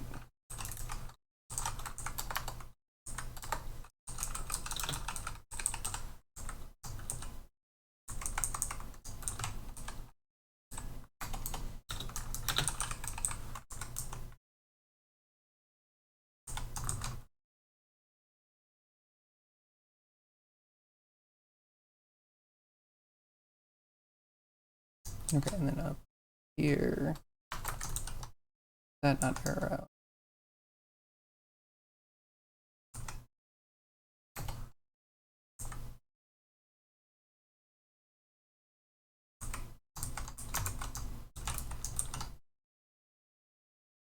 What? Starting with remove, that could be the problem. That equals a new download thing, please.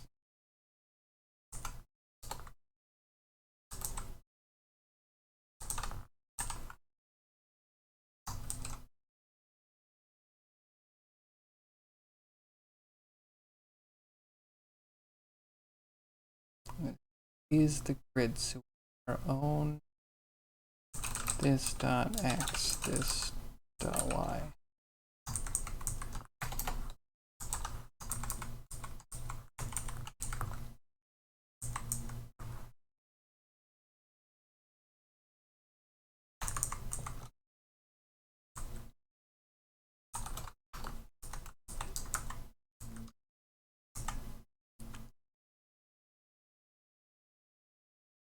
I just in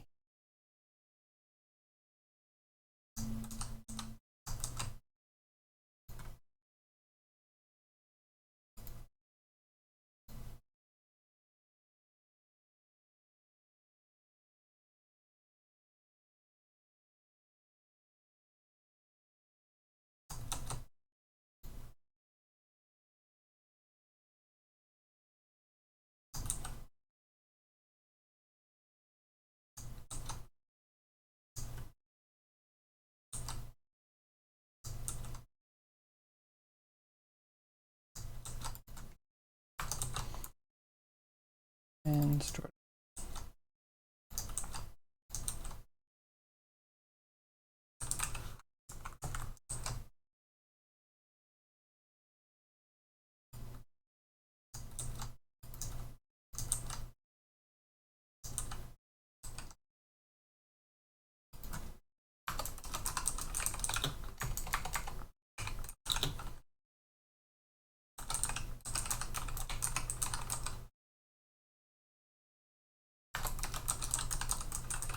And hide you forever. They exist.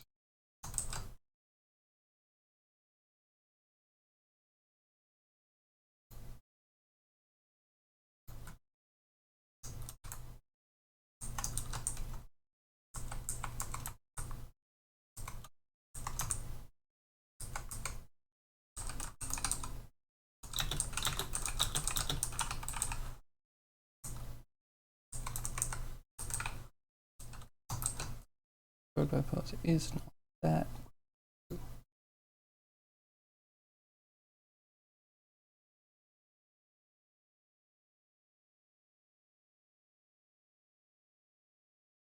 Oh, and there probably is still a that white now.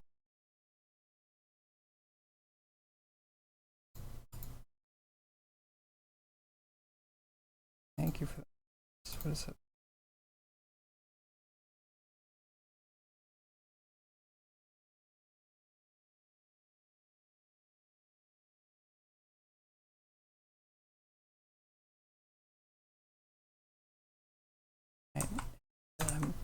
I'm an idiot. That's what it is.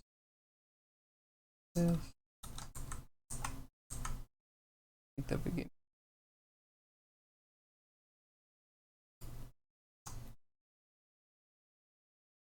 This should do it.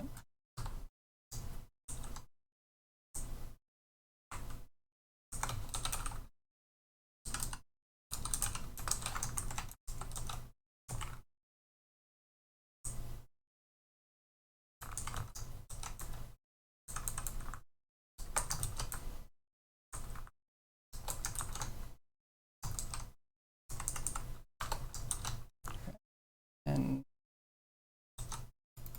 this goes here, here, and int.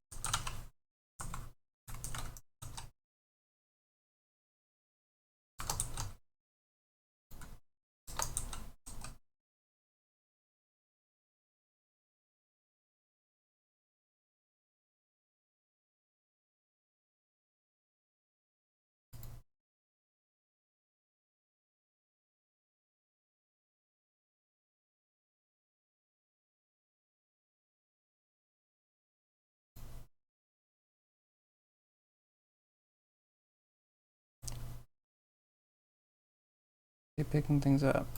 Why is it picking up?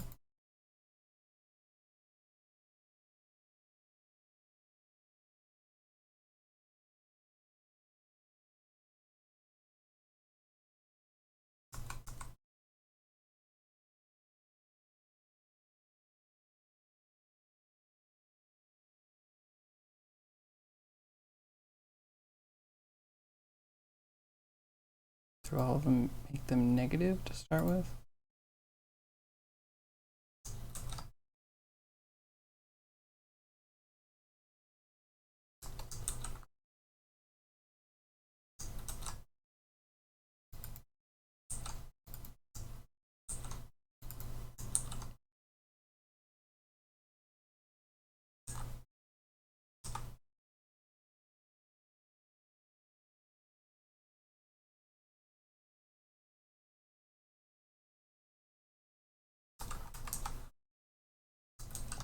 Had I caught that, that would have been.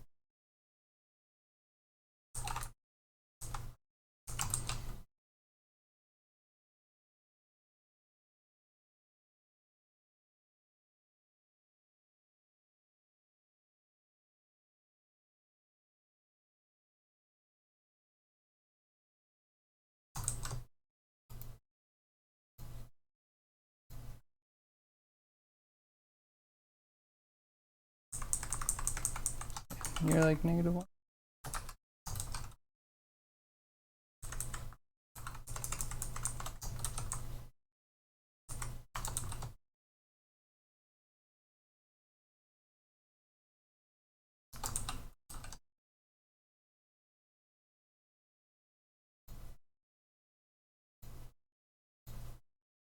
Actually solve my problem. A problem. It might solve. There's a chance.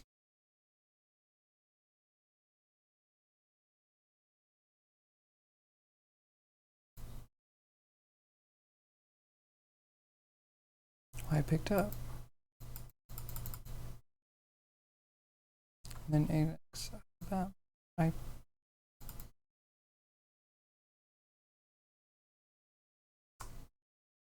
both greater than -1. Sure, cool.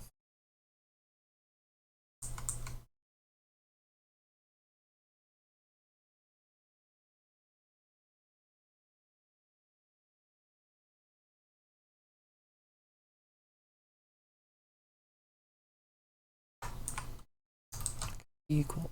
Not does not. Yeah, you get it. You get the picture. All right, I got it backwards.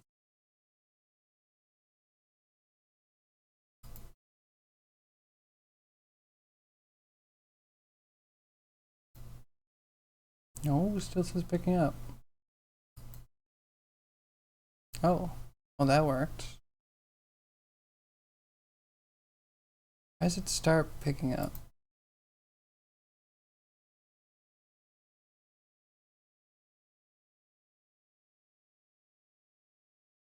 Okay, but then I can pick up from anywhere?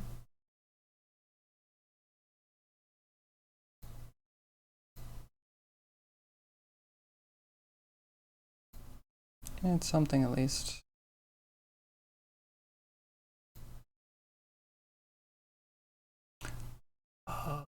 No, it's because I'm jumping the gun. So when we do the remove,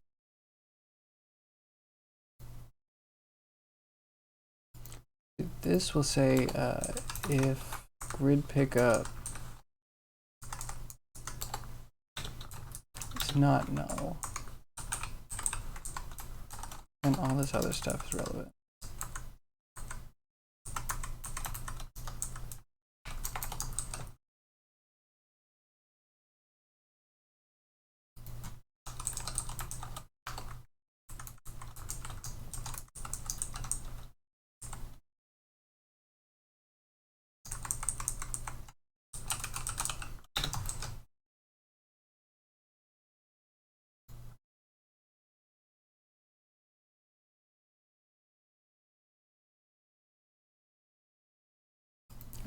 So that works. I guess I was just assuming that when you clicked, you'd be clicking the correct time and just move the thing. That fits. We should probably snap it when we put it down. Actually, we just stop it so it lays wherever it goes. And we can pick it up.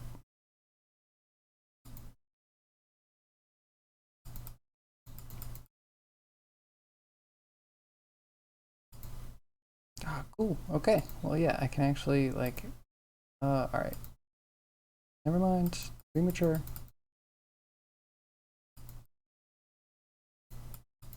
Now there's an error, so it doesn't want to work.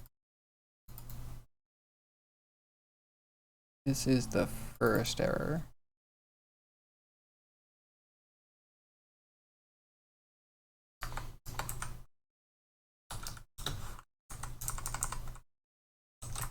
Should have known. Dot length should be greater than x.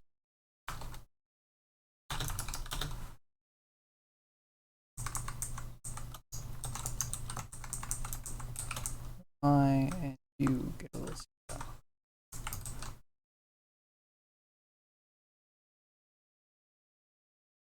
Let's see if it works.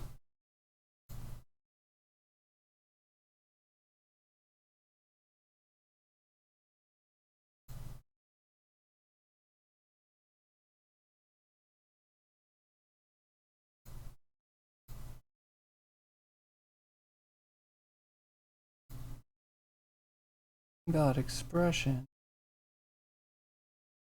Maybe I like some ampersands. Maybe I just wanted a couple extra because they're pretty. They're like code jewelry. They're like little charm bracelets. Charms.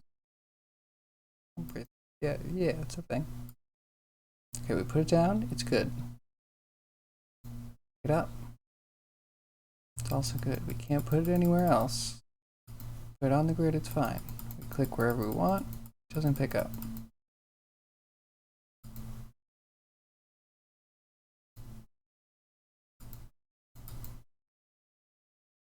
I mean, it's a thing. We made a thing.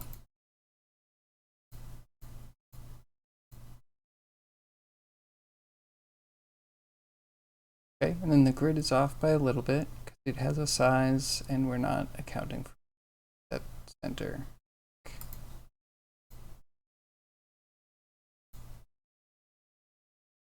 Ooh, an argument out of range. Come here, you.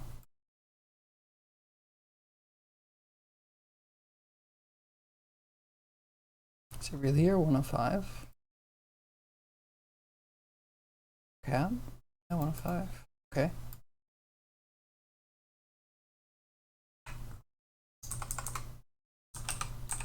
Okay, so let's say you're null, and then we'll say if short pieces dot length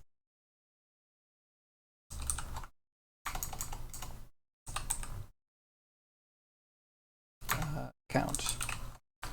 Right.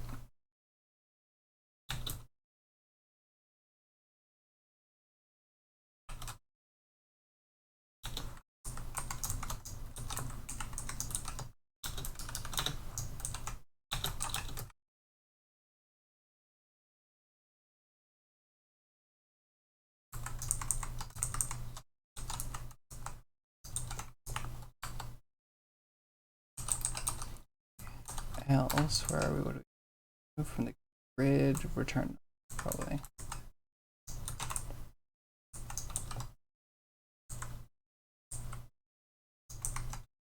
No, this is a big error.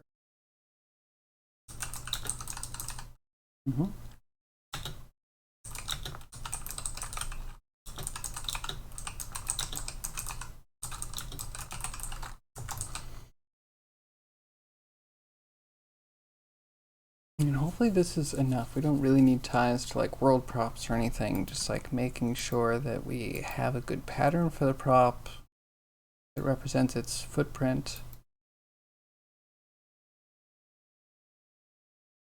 And then having it cancel out spaces. I guess we have to test that tomorrow. How are we properly canceling spaces so we can't like place two items in the same spot?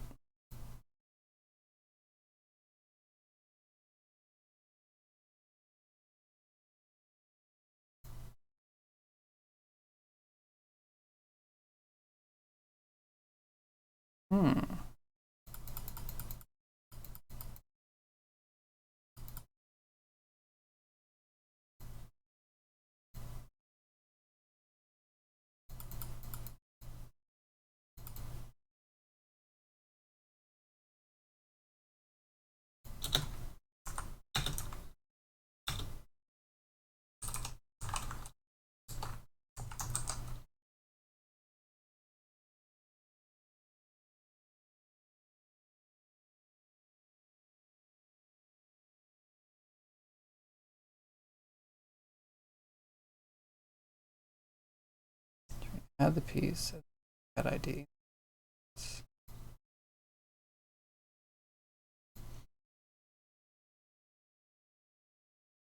swear this was working. How did error so? And before it took a while.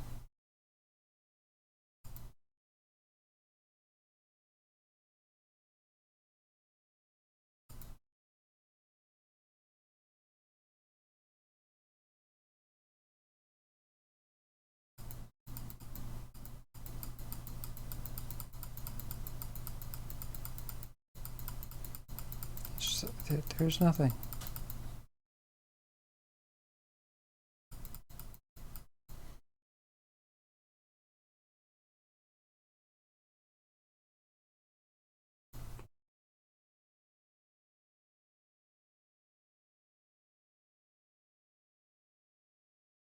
Oh, this should be equal. That'll do it.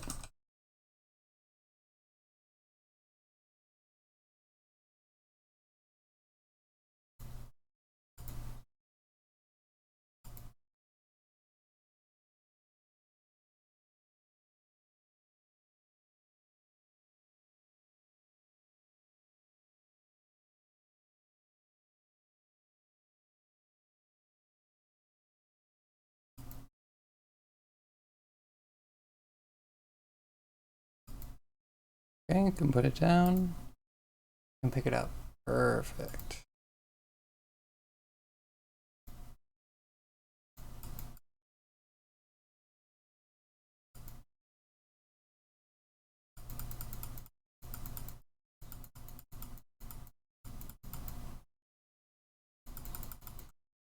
Okay, wait.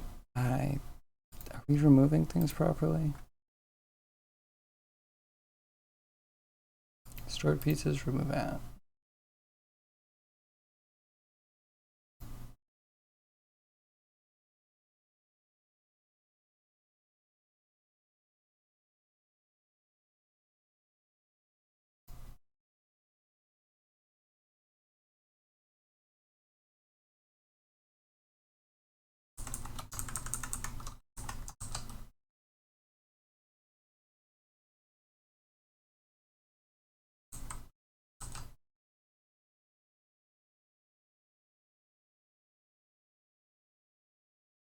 Yeah, this might not work.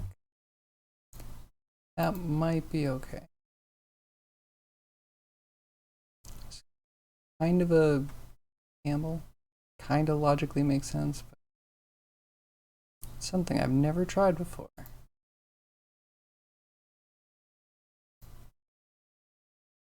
Okay.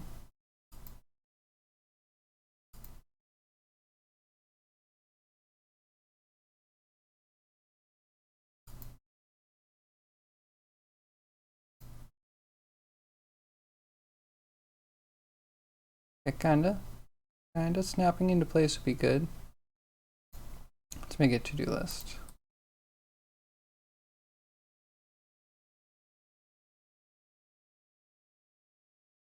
Mm.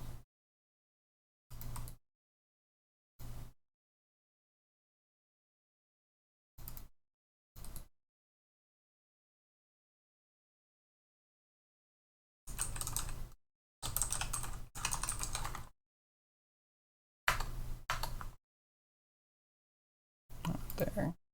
Okay, now you exist.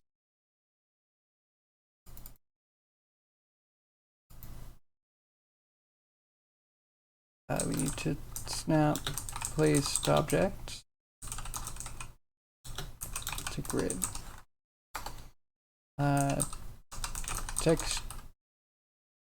Texture of shape working. Masks are needed.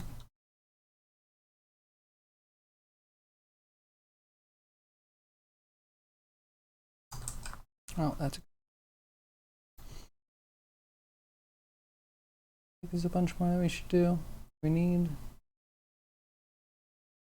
It's not terrible for today.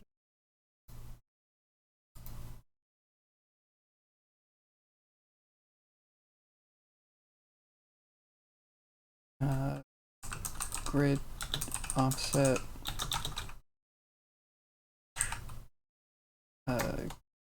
Grid relative click positions.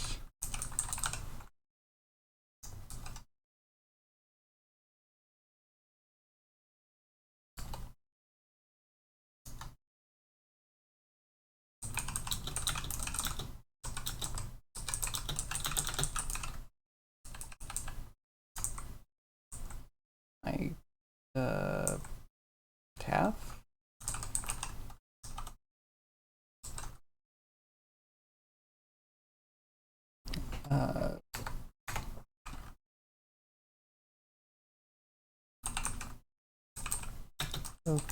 Gap piece, without knowing place position ahead of time. So we can just like fill up something with shapes. Nice. We have lots of question marks. Rotating pieces. I don't really need it. Oh, maybe I do need it.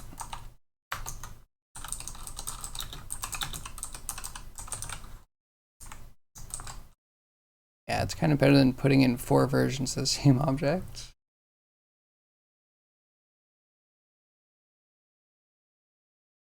Pick up, down, snap.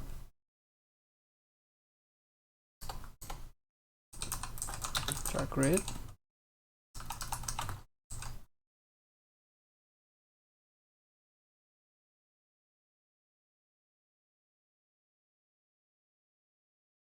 I mean, yeah, I'm feeling like that's it. That's maybe not the full extent, but that's 9 tasks that if we got that done, we'd be pretty much ready to integrate, I think. But once we think more tomorrow, come back to it. I'm sure I'll have more stuff for the to-do list. Like highlighting.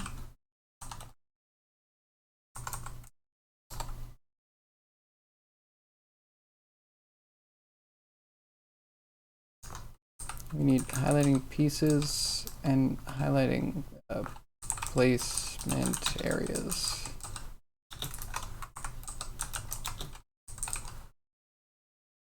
What else?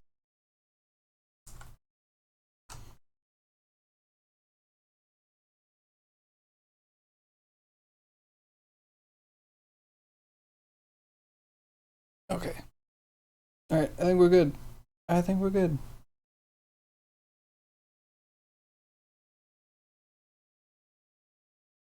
So,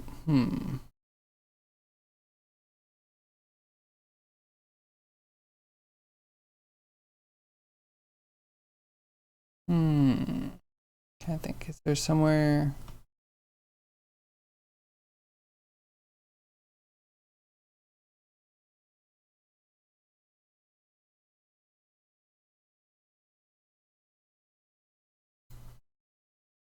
Oh, never mind. He's gone. Gone. Forget I said anything. He doesn't exist.